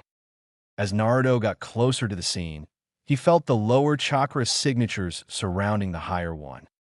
The only emotion he felt of them was a mixture of fear and anger. Naruto was now very aware of what was going on. Someone was in trouble. He rushed down the street, pushing some chakra into his legs to make him faster. And as he rounded the last corner, he saw it. A group of boys, no older than he was, all standing around and pushing a little girl. He focused his hearing for a second and found what they were calling her. Monster. Naruto felt a crackle deep inside of him, like his chakra was going to burst out and strike at the boys. He knew what it was like to be called monster and demon. He knew the shame, the fear, the self-loathing that came with being called such a thing. His hands curled into fists, and he felt the crackling anger grow stronger. He felt it fill him. He felt it cover his arms and legs, a me before he knew it. He was moving, running towards a group of boys at an increased speed. He didn't know what he was doing, but it felt right. To move to save the girl who was being tormented like he had been. He didn't want anybody to have to endure weight he felt for all those years. I won't let them do this, Naruto said in his mind as he reached the group. As they noticed Naruto, their eyes widened at the fury in his eyes and at the speed in which he moved. And as he finally closed the gap, he shot his fist towards and punched the closest boy in the gut. He felt the crackle pass through his skin and into the boy. And what saw happen shocked him. A large crackle of lightning seemed to surround the area the boy was punched. As he landed on the ground, he twitched a little, but laid otherwise it unmoving. Naruto stared at the stunned boy for a moment, before turning to look at the others. He felt the fear wash over them as they scrambled to run away, leaving their friend behind. Seeing them run, it made Naruto feel amazing. Finally, the actions he wanted to do to the people who bullied others had come true. And he seemed to have recovered a new ability. The crackling subsided and disappeared as Naruto walked up to the girl. She was around his age, short raven hair, pale skin, and most beautiful eyes ever. They were a pale lavender, looking almost more like small moons than eyes. They were enchanting, and looking into them made him feel calm. But the sight of the girl's face start to turn red from embarrassment snapped him out of his thoughts. "Are you okay?" Naruto asked as he reached out his hand, offering to help the girl up. The girl was silent for a second, but she nodded and took Naruto's hand. As she was lifted up, Naruto felt his face heat up as he got a closer look at the girl. She was, for lack of a better word, cute, and her shy demeanor only made him want to keep her safe. He couldn't help but think back to an embarrassing talk he and Finner had a while ago. Finner was talking about Naruto finding a mate. Naruto wasn't very comfortable with the talk, but seeing that only made Finner tease him more. It wasn't until after Tengen walked in and bopped the alpha wolf on the head that he stopped. The talk had made Naruto a little more aware of girls.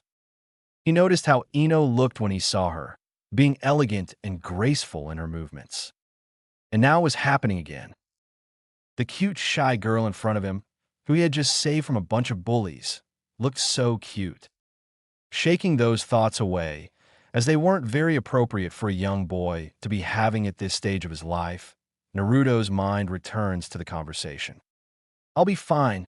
Thank you for the help," the girl said, with a red face. Naruto shook his head. "No need to thank me. It is an honor to help someone in need.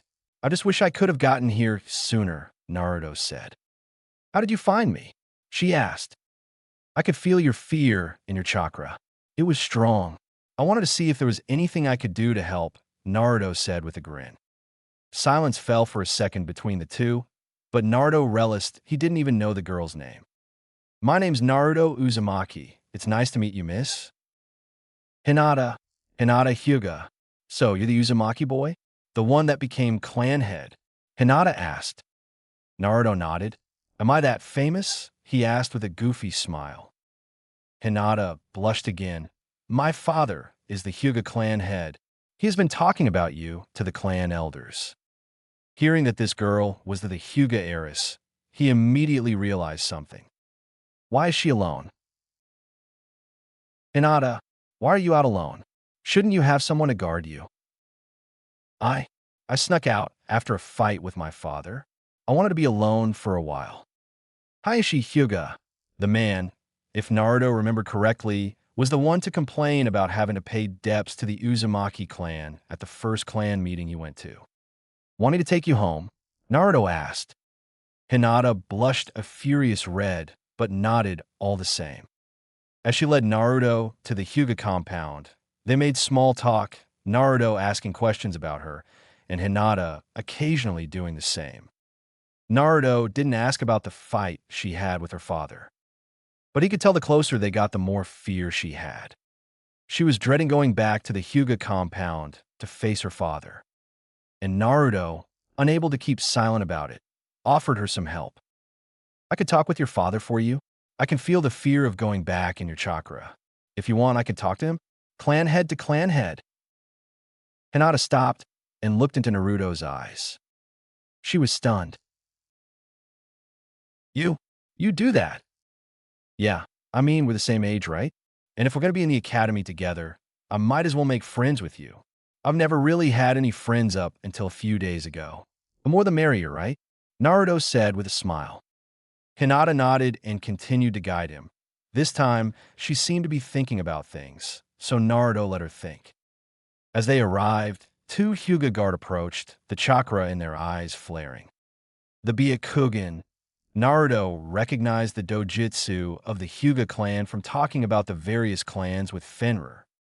"Alt, who are you? And what are you doing with the heiress?" one of the guards shouted. "My name is Naruto Uzumaki, clan head of the Uzumaki clan. I have saved Banatha from a group of civilian boys, and I wish to speak to Hayashi Hyuga," Naruto said, a cold and mature, then replacing the one he had while talking with Amada. The guard were shocked but nodded. They had heard from their clansmen about the Uzumaki boy. the youngest clan head ever, and the Jinchuriki of the Nine Tails.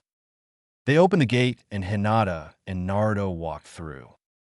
"Stay close and guide me," Naruto asked Hinata, who nodded and began to guide him, telling the guard she would be taking him to see her father.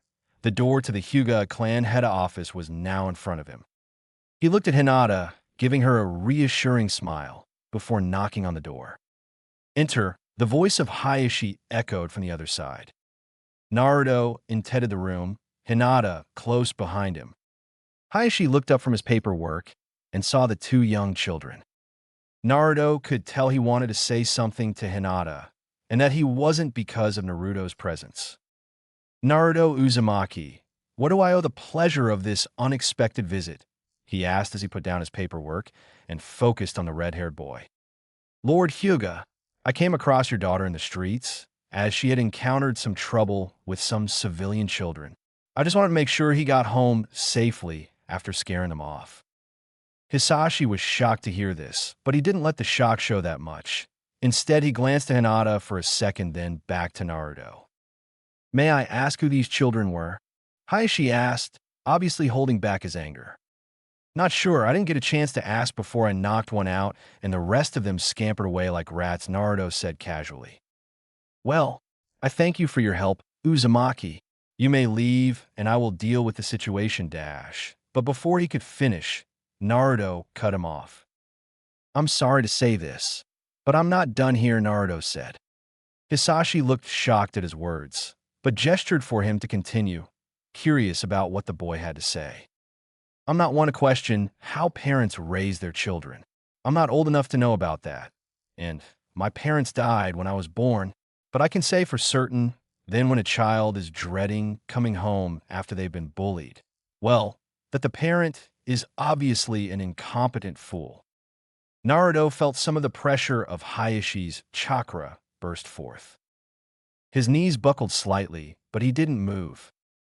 He stood there, leveling a gaze at Hayashi that was unrelenting.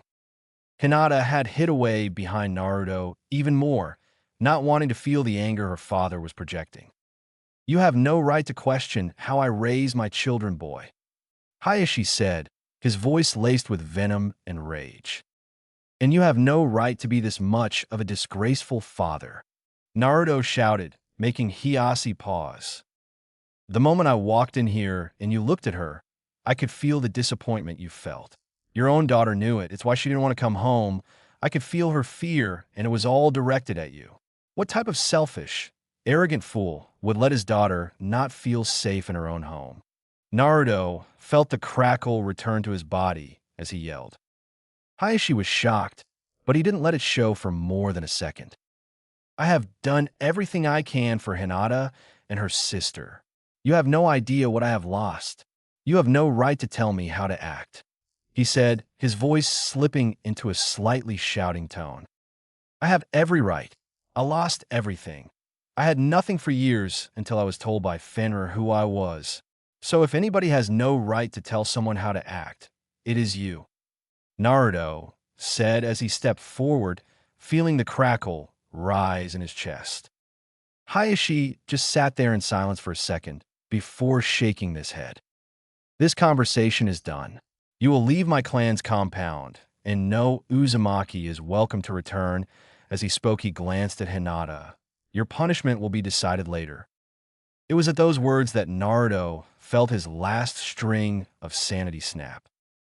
He pushed a large amount of chakra into his limbs and dashed forward, catching the Hyuga and himself by surprise.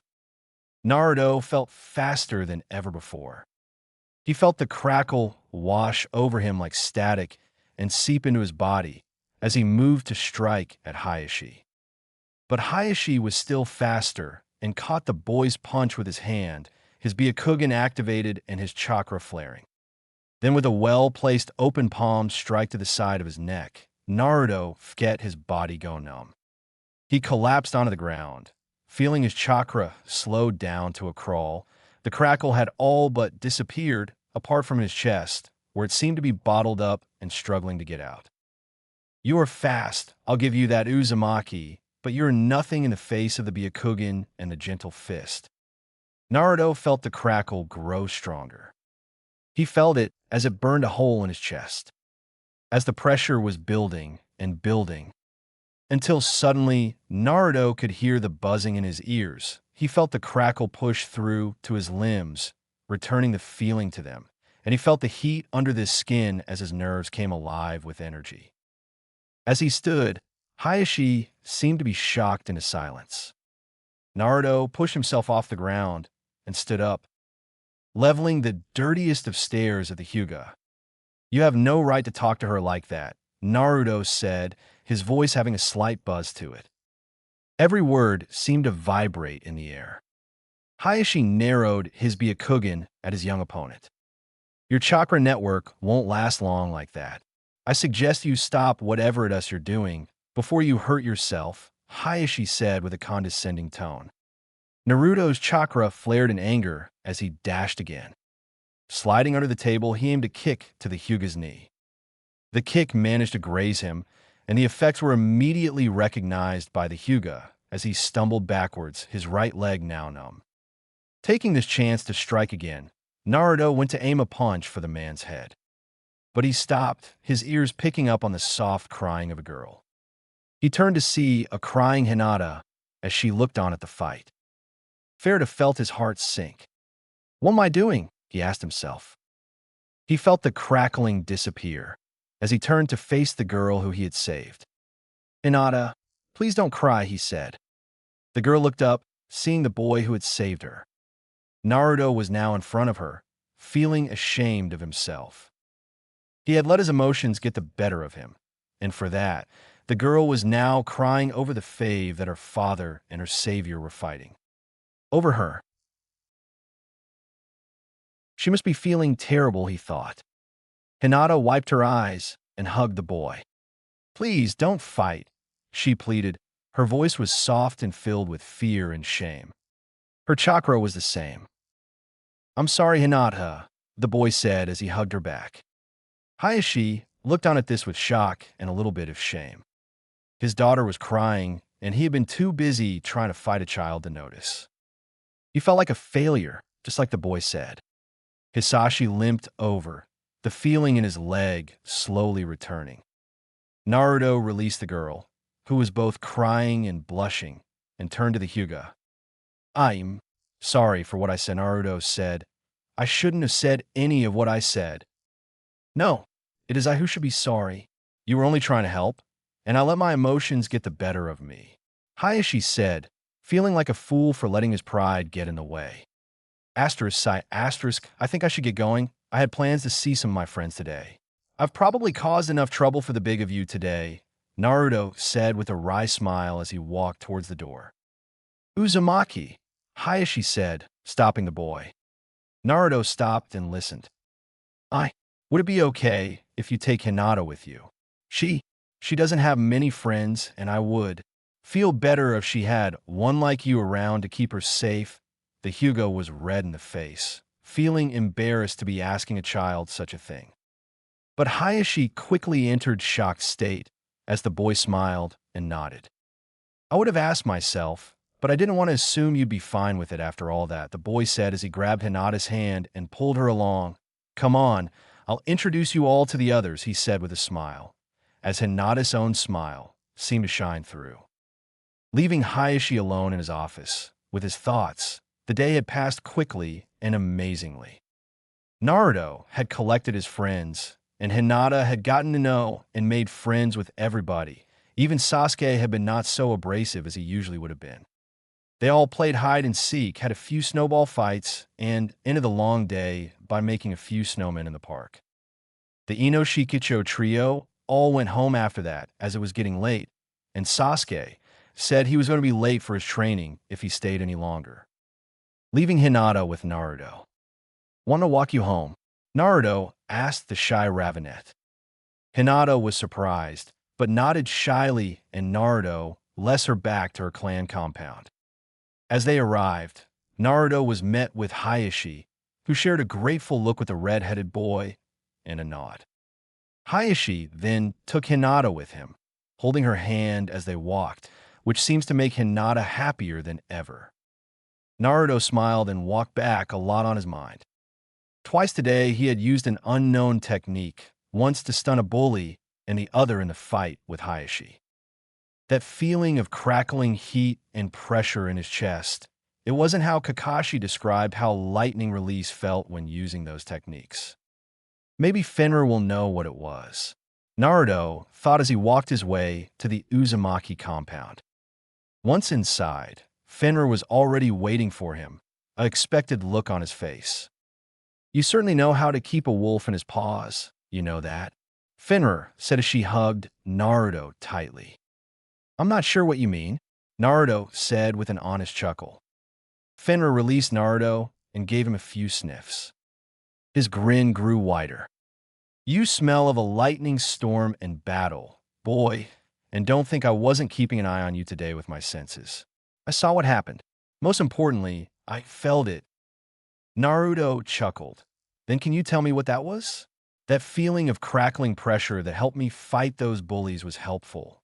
It might make a great technique if I can learn to use it, Naruto said. Fenrir smiled and side-hugged the boy as they walked through the grounds.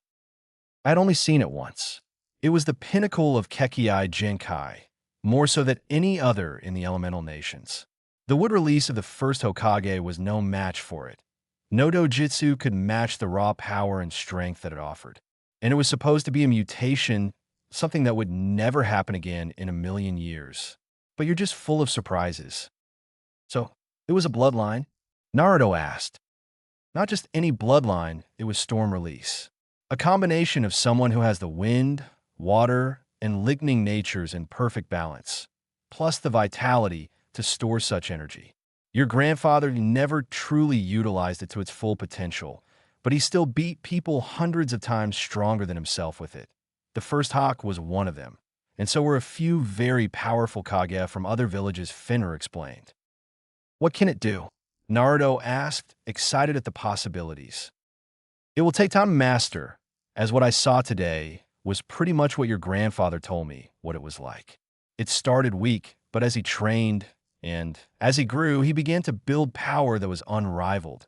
And he was only taken down after 3 Kage used a series of combination jutsu and their own strength to take him down. Luckily, his body was destroyed, so nobody could ever get its secrets. But I believe he did make a small scroll documenting his techniques and the ways he trained. Although if it made it here, is anybody's guess, Fenrir explained. Naruto nodded, deciding to ask Tengen to help him look through the vault, as he spent the most time in there. After a hug and ruffle of his red hair, Naruto went to find Tengen, leaving Fenrir to go back to his work. Tengen was exactly where he was this morning. The dining room, but it looked a lot different. The walls were covered in paper stuck to the walls, each piece having a different seal on it, and the table had been moved, and a very large sheet of paper was now in its place. Tengen was on his hands and knees, scribbling on the paper with both pencil and ink. He was muttering to himself at speeds words shouldn't have been able to be formed. Naruto decided to wait till the seal amster was finished with whatever it was he was doing, which took quite a while. Thanks for waiting. I was just trying out a personal project, Tengen said as he wiped the sweat from his brow. No problem. How did it go? Naruto asked. Progress was made, but it will still be some years till I get the seal right. What is it you needed? Tengen asked. I need a scroll from the vault. I was hoping you could save me the time as tell me if it was down there, Naruto asked. Which scroll? Tengen as he led Naruto down to the vault. The Uzumaki storm release scroll. Tengen paused and looked at Naruto with surprise. He leaned in and gave him a sniff, his eyes widening in shock. You have storm release? Tengen asked. Naruto nodded. Just found it today in a fight with some people. Tengen rushed into the vault and began rummaging through the scroll shelves until he shouted for Naruto to come over.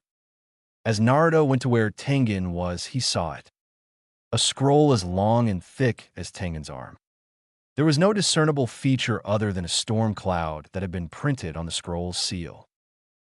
Naruto was panting with exhaustion. He had only ever used his chakra for either enhancements or sensing. This was his first ever jutsu.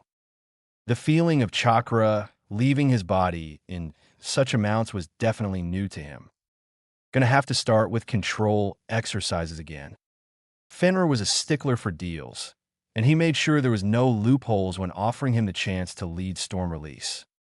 The condition to learning any jutsu from the Storm Scroll, because having such power would be in the hands of a child would be widely inappropriate, was to learn a single weak jutsu of the three main elements that made up Storm Release. The technique they started with was a simple technique barely worth its E ranking. It was a wind release technique that infuses kunai with wind-style chakra to enhance them and allow you to control them to a certain extent. It was chakra intensive and required more control than Naruto had. The only reason he even able to convince Fenrir to make such a deal was that he needed to start early to be able to use Storm Release to its full extent, unlike she grandfather. Naruto took in another deep breath, held the kunai in my hand, and with three hand signs, wind style, soaring kunai, and with a mental thought, directed it into the bullseye.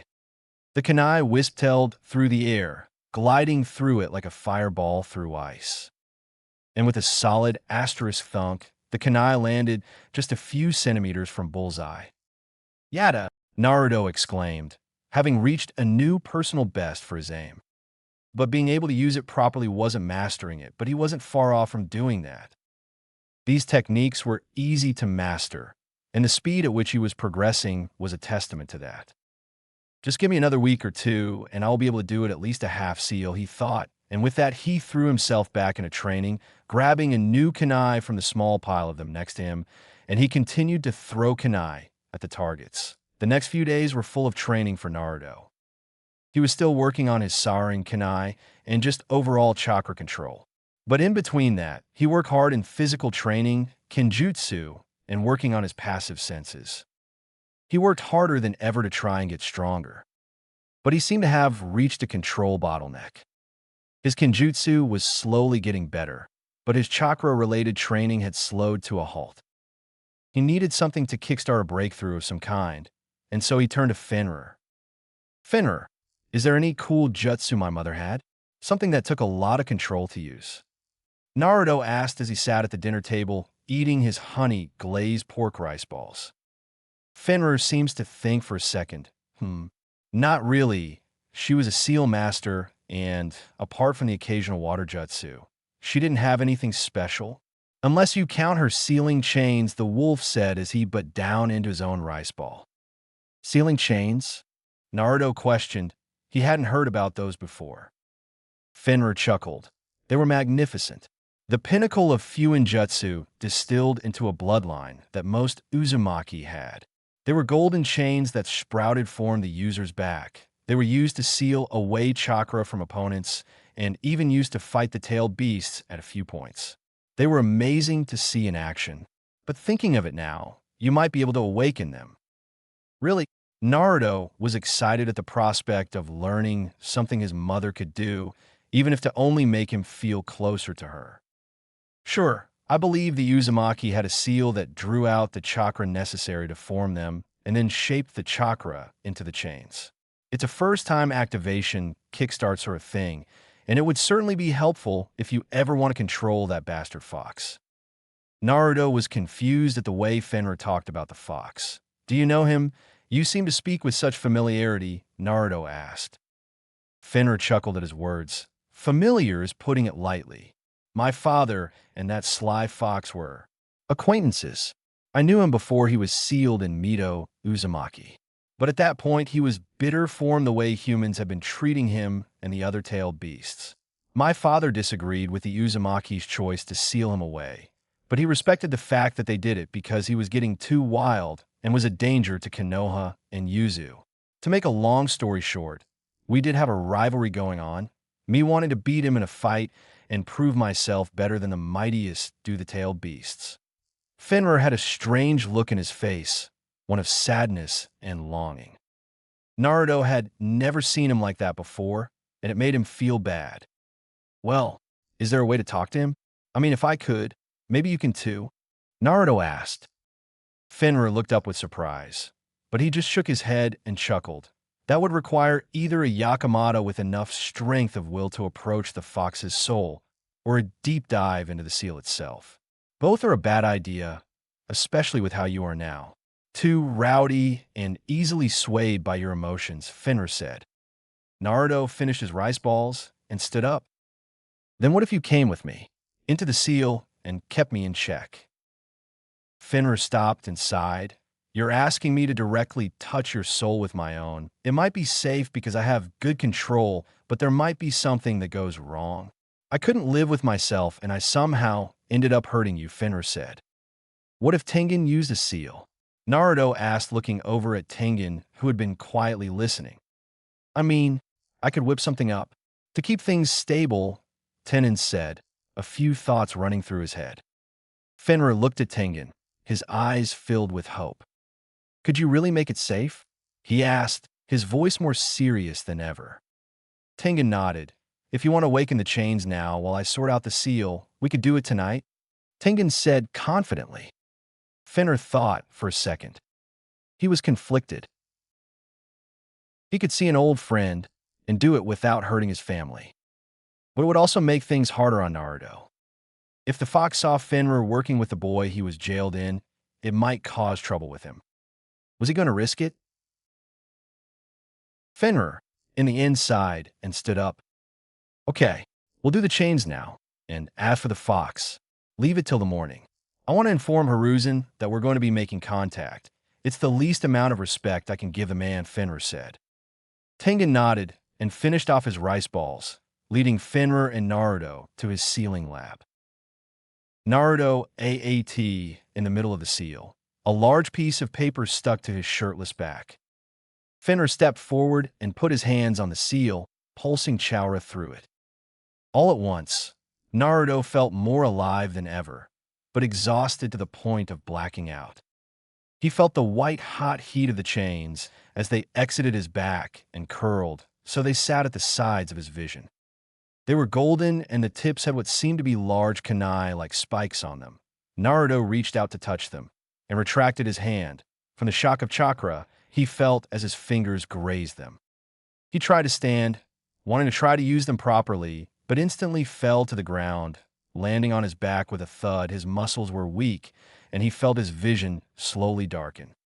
Fenrir, I think I used too much chakra, Naruto said as the wolf kneeled beside him.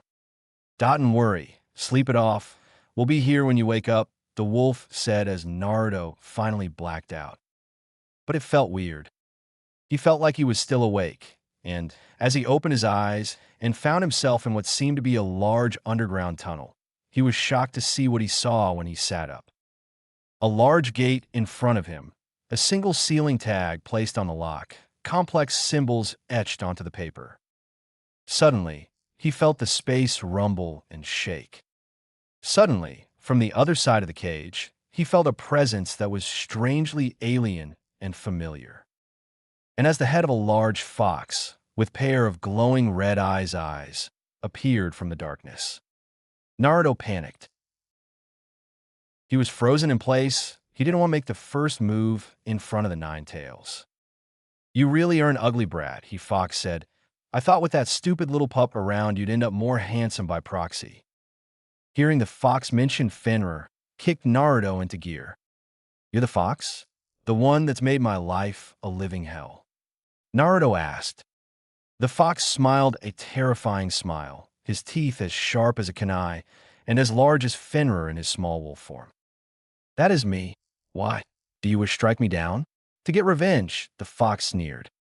Naruto thought about it for a second, but shook his head. No, it wouldn't do me any good. What's done is done. I can't change the past. But that's not important. Naruto said, Oh, you don't want revenge? Even after I drove your mother into a state of wanting to kill herself, the fox said. Naruto felt his blood boil, but before he could say anything, he felt something. Like a splash of cold water washing over him, and a voice that came from behind him. Now, Foxy, that isn't any way to talk to my family. Naruto turned to see Fenrir. Ow! Naruto asked. Fenrir chuckled, When you fainted, the seal that kept the fox in here appeared and glowed with his red chakra. I assumed it meant trouble, so I'm here without the protecting of a seal. So just stay calm and be prepared for me to drag you out, Fenrir said as he walked up past Naruto into the cage. Fenrir, it's good to see you've grown up. You're no longer that annoying brat I used to know, the fox said. And you're still that despicable asshole who would use anything to hurt someone. It's good to see you haven't changed, Fenrir said. Such honeyed words won't get you anywhere. Now tell me, how are things? I can't see much of the brat's memories, but I could see you're clearly in a few other parts, the fox asked. Stuff is good. I'm in Konoha as Naruto's clan regent, and Naruto is coming along well with his training. He seems to be more like an uzumaki every day. Just a few days ago, we found he had storm release. The fox cringed at the mention of the village and the Kekkei Genkai. So you're the dog of the uzumaki now? How the mighty have fallen, the fox said. It's not like that, Naruto said. The fox shifted his gaze to the boy and smiled. Oh, really? Then tell me, how is it? He's my family. Fenrir had been like a brother to me. He's taught me so much about who I am. I owe him everything I am and will become, Naruto said. Fenrir was shocked at Naruto's feelings, and so was the fox. So you think yourself worthy of standing next to Fenrir? The fox asked. Not in a million's years will I be able to stand next to him, but I will try my best to get to that point as soon as possible, Naruto said. The fox was silent. And Fenrir smiled at Naruto. The fox looked at Fenrir, and he nodded. The fox sighed and shook his head. If you plan of doing so, you'll need my help. And as much as I hate you Uzumaki, I can't be the one with such a weak Jinchuriki. I can only imagine what Shikaku would say, he said with a grumble. Naruto ignored the part about Shikaku and walked forward. Then let's make a deal, Naruto said. You help me be able to stand next to Fenrir and actually beat him in a fight. And you can keep your pride? Naruto said.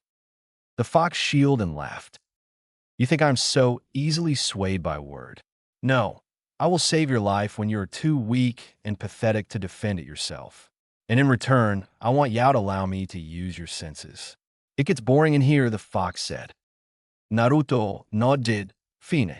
But I get to call on your chakra when I need it in a fight, Naruto said. Not a chance. You get it once a month, any more, and I'll start asking favors of you, the fox threatened. Naruto cursed under his breath, but nodded. Fenrir chuckled from the sidelines. Then the deal is made, and, as the witness, I shall enforce it on both sides, he said as he glanced at the fox. Really? A wolf pact? Do we have to? The fox asked. Fenrir nodded. Naruto was confused, but after Fenrir explained it, they started to make the oath bound by honor. I, Kurama, Nine-Tailed Fox, pledge my pride on this deal, he said lazily. I, Naruto Uzumaki, head of the Uzumaki clan, pledge my pride on this deal. And then I, Fenrir, Alpha of the Wolves, seal this pledge. After they were done, the fox named Kurama curled up into his cage. I grow tired of both of you. You're giving me a headache just by being here. Leave, Kurama growled. Fenrir nodded and put his hand on Naruto's shoulder. Then, like he had been dipped into an ice bath, Naruto's entire world flashed, and he found himself laying down on the floor, Fenrir kneeling next to him, with his hand on Naruto's stomach. Naruto woke up fully after his dive into the seal and meeting the Nine Tails. He got straight to training with Fenrir, who had nothing else to do that day. They started with the chains, which proved to be difficult. An hour later, he could summon them on command without fail, but keeping them out was a struggle. 2 hours and a lot of tripping later, he could move around carefully and keep the chains out. An hour after that, he finally was able to move around and move the chains. And it was this exercise in controlling the chakra constructs and keeping his mind sharp and focused that finally allowed him to push past the bottleneck, albeit he was only just past it. After a combined time of 7 hours of nothing but summoning, moving, and dispersing the chains, Naruto moved on to his regular training. His physical training had come a long way, and with his uzumaki stamina growth, he was able to keep going for nearly as long as Fenrir, but Fenrir still had a good few hours on him. Soren Kanai had gotten to two hand signs, and he could now nearly curve the Kanai mid-air in a 90-degree angle, effectively turning a corner with a Kanai. This was after another 2 hours of work. He then started with learning the basics of a water release jutsu. Water Bullet was a weak shot of water that would only do damage if the Twikni was pumped full of extra chakra, which Naruto was very good at. The technique was simple to learn, but it took him the rest of the day to train with it till he got it down to 4 hand signs. And so, with it being nearly dinner time by the time Naruto finished and felt exhausted from chakra use, that he plopped onto the couch and finally started to rest. But that didn't last long. Fenrir appeared before Naruto as he was about to close his eyes and dragged him to the front gate. "What's happening?" Naruto asked as he wiggled out of Fenrir's grip and walked beside him. "It just happened, but a Rouge ninja by the name of Orochimaru has had a defect in his ranks," Fenrir informed him. "Why is this important?" Naruto asked. "Because the defecting Nin has arrived at Konoha and is now being transported here with Kakashi, Hiruzen, and a few guards." Naruto was shocked at Fenrir's words. "Why bring them here?" "Because this is the home of Konoha's best seal master, and we might be able to help her." Fenrir went on to explain what he had been told about the situation. Anko Mitarashi, a poison expert who had been a student of Orochimaru before he had become a Rouge Min, had showed up at the gates of the village, seeking aid because she had been branded with a seal.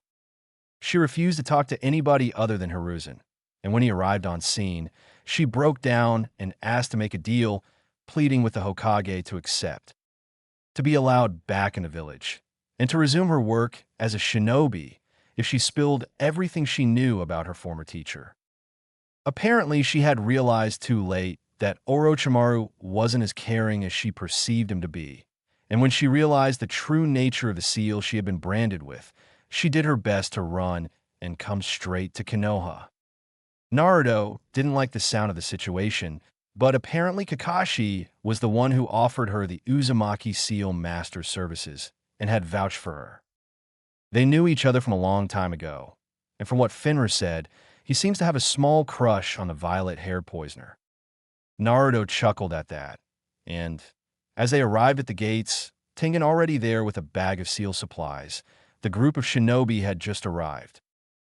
Hiruzen greeted us as Naruto led him towards the closet house to the gate, which had been in use till now. Anko was a beautiful woman. She had long purple hair that was tied into a ponytail.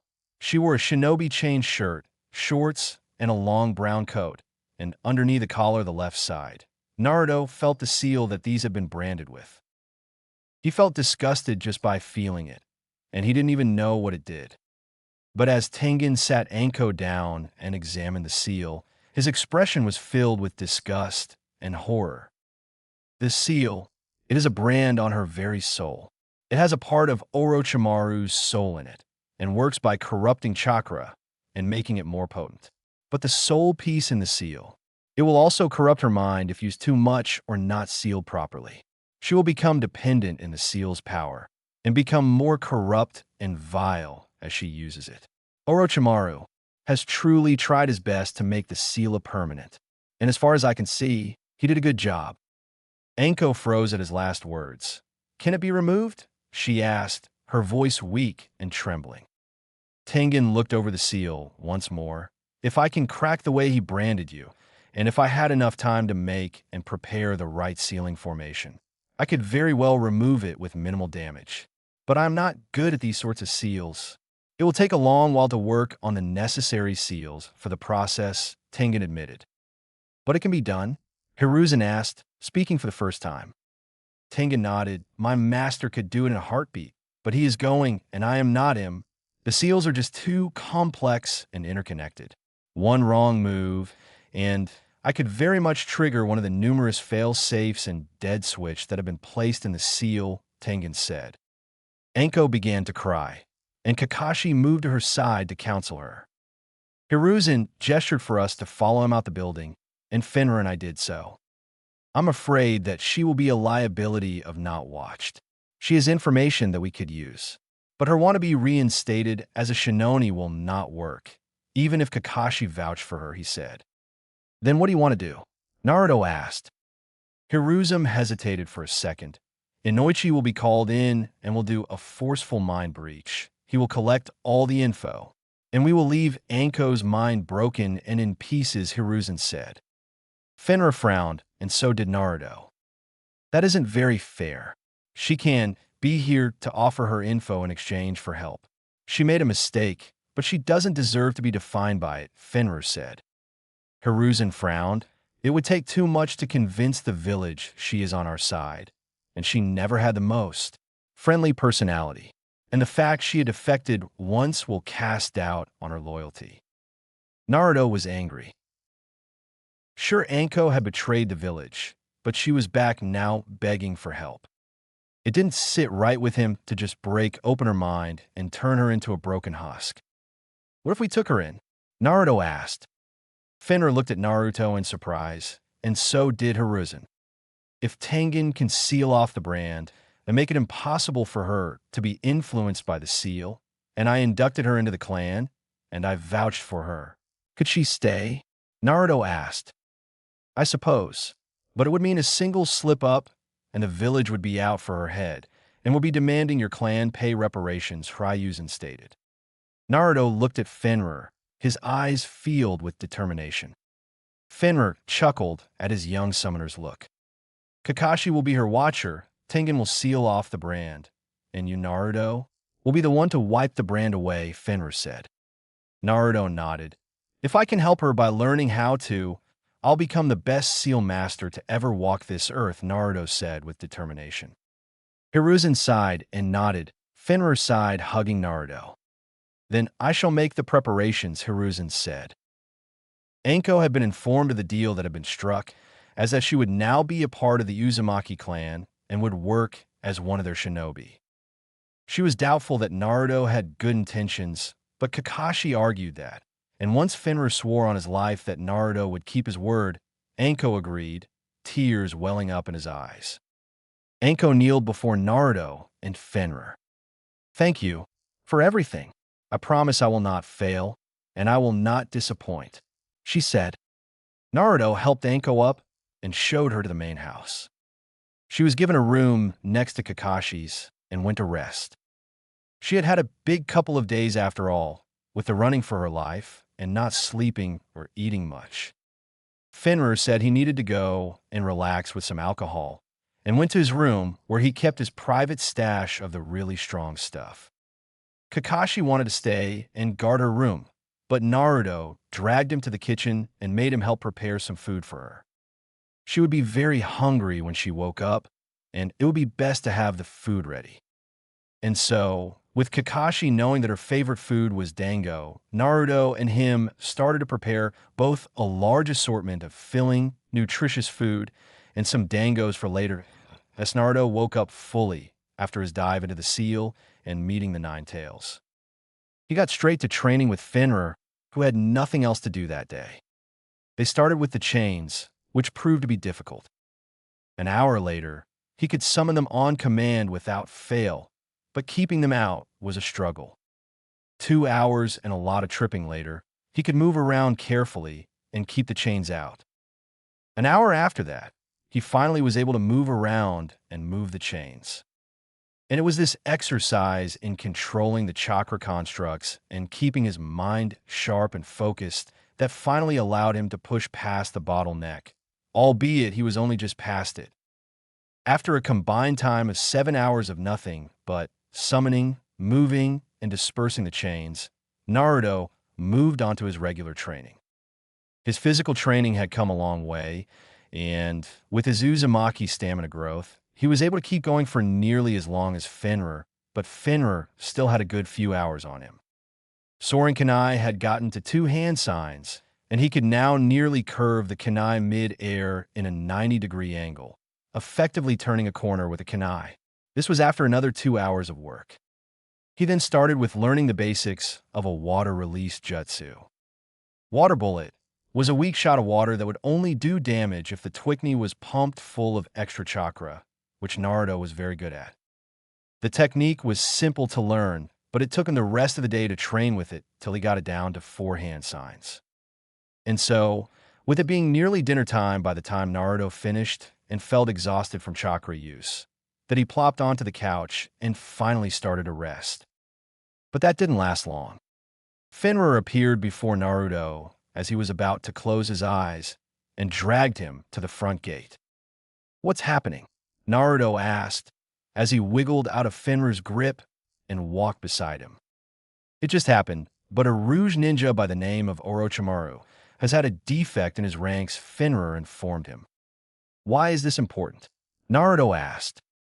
"Because the defecting Nin has arrived at Konoha and is now being transported here with Kakashi, Hiruzen, and a few guards." Naruto was shocked at Finra's words. "Why bring them here?" "Because this is the home of Konoha's best seal master, and we might be able to help her." Finra went on to explain what he had been told about the situation. Anko Mitarashi, a poison expert who had been a student of Orochimaru before he had become a Rouge Min, had showed up at the gates of the village, seeking aid because she had been branded with a seal. She refused to talk to anybody other than Hiruzen, and when he arrived on scene, she broke down and asked to make a deal, pleading with the Hokage to accept, to be allowed back in the village, and to resume her work as a shinobi if she spilled everything she knew about her former teacher. Apparently, she had realized too late that Orochimaru wasn't as caring as she perceived him to be, and when she realized the true nature of the seal she had been branded with, she did her best to run and come straight to Konoha. Naruto didn't like the sound of the situation, but apparently Kakashi was the one who offered her the Uzumaki seal master services and had vouched for her. They knew each other from a long time ago, and from what Finra said, he seems to have a small crush on the violet-haired poisoner. Naruto chuckled at that, and as they arrived at the gates, Tengen already there with a bag of seal supplies, the group of shinobi had just arrived. Hiruzen greeted us as Naruto led him towards the closet house to the gate, which had been in use till now. Anko was a beautiful woman. She had long purple hair that was tied into a ponytail. She wore a shinobi chain shirt, shorts, and a long brown coat, and underneath the collar the left side, Naruto felt the seal that these had been branded with. He felt disgusted just by feeling it, and he didn't even know what it did. But as Tengen sat Anko down and examined the seal, his expression was filled with disgust and horror. This seal, it is a brand on her very soul. It has a part of Orochimaru's soul in it, and works by corrupting chakra and making it more potent. But the soul piece in the seal, it will also corrupt her mind if used too much or not sealed properly. She will become dependent in the seal's power and become more corrupt and vile as she uses it. Orochimaru has truly tried his best to make the seal a permanent, and as far as I can see, he did a good job. Anko froze at his last words. "Can it be removed?" she asked, her voice weak and trembling. Tengen looked over the seal once more. "If I can crack the way he branded you, and if I had enough time to make and prepare the right sealing formation, I could very well remove it with minimal damage. But I'm not good at these sorts of seals. It will take a long while to work on the necessary seals for the process," Tengen admitted. "But it can be done?" Hiruzen asked, speaking for the first time. Tengen nodded. "My master could do it in a heartbeat, but he is going, and I am not him. The seals are just too complex and interconnected. One wrong move, and I could very much trigger one of the numerous fail-safes and dead switch that have been placed in the seal," Tengen said. Anko began to cry, and Kakashi moved to her side to counsel her. Hiruzen gestured for us to follow him out the building, and Finra and I did so. "I'm afraid that she will be a liability of not watched. She has information that we could use. But her want to be reinstated as a Shinoni will not work, even if Kakashi vouched for her," he said. "Then what do you want to do?" Naruto asked. Hiruzen hesitated for a second. "Inoichi will be called in and will do a forceful mind breach. He will collect all the info, and we will leave Anko's mind broken and in pieces, Hiruzen said. Fenrir frowned, and so did Naruto. That isn't very fair. She can be here to offer her info in exchange for help. She made a mistake, but she doesn't deserve to be defined by it, Fenrir said. Hiruzen frowned. It would take too much to convince the village she is on our side, and she never had the most friendly personality, and the fact she had defected once will cast doubt on her loyalty.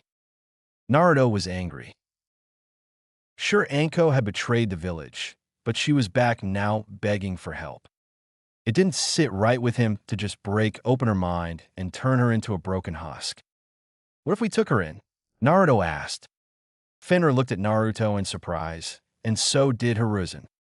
If Tengen can seal off the brand and make it impossible for her to be influenced by the seal, and I inducted her into the clan, and I vouched for her, could she stay? Naruto asked. I suppose, but it would mean a single slip-up, and the village would be out for her head, and would be demanding your clan pay reparations, Hiruzen stated. Naruto looked at Fenrir, his eyes filled with determination. Fenrir chuckled at his young summoner's look.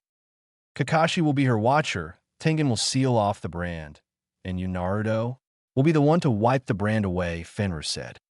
Naruto nodded.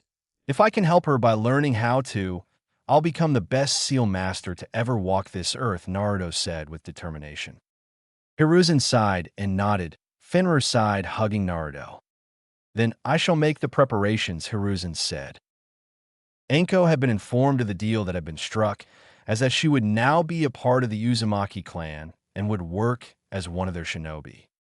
She was doubtful that Naruto had good intentions, but Kakashi argued that, and once Fenrir swore on his life that Naruto would keep his word, Anko agreed, tears welling up in his eyes. Anko kneeled before Naruto and Fenrir. Thank you for everything. I promise I will not fail, and I will not disappoint, she said. Naruto helped Anko up and showed her to the main house. She was given a room next to Kakashi's and went to rest. She had had a big couple of days after all, with the running for her life and not sleeping or eating much. Fenrir said he needed to go and relax with some alcohol, and went to his room where he kept his private stash of the really strong stuff. Kakashi wanted to stay and guard her room, but Naruto dragged him to the kitchen and made him help prepare some food for her. She would be very hungry when she woke up, and it would be best to have the food ready. And so, with Kakashi knowing that her favorite food was dango, Naruto and him started to prepare both a large assortment of filling, nutritious food and some dangos for later.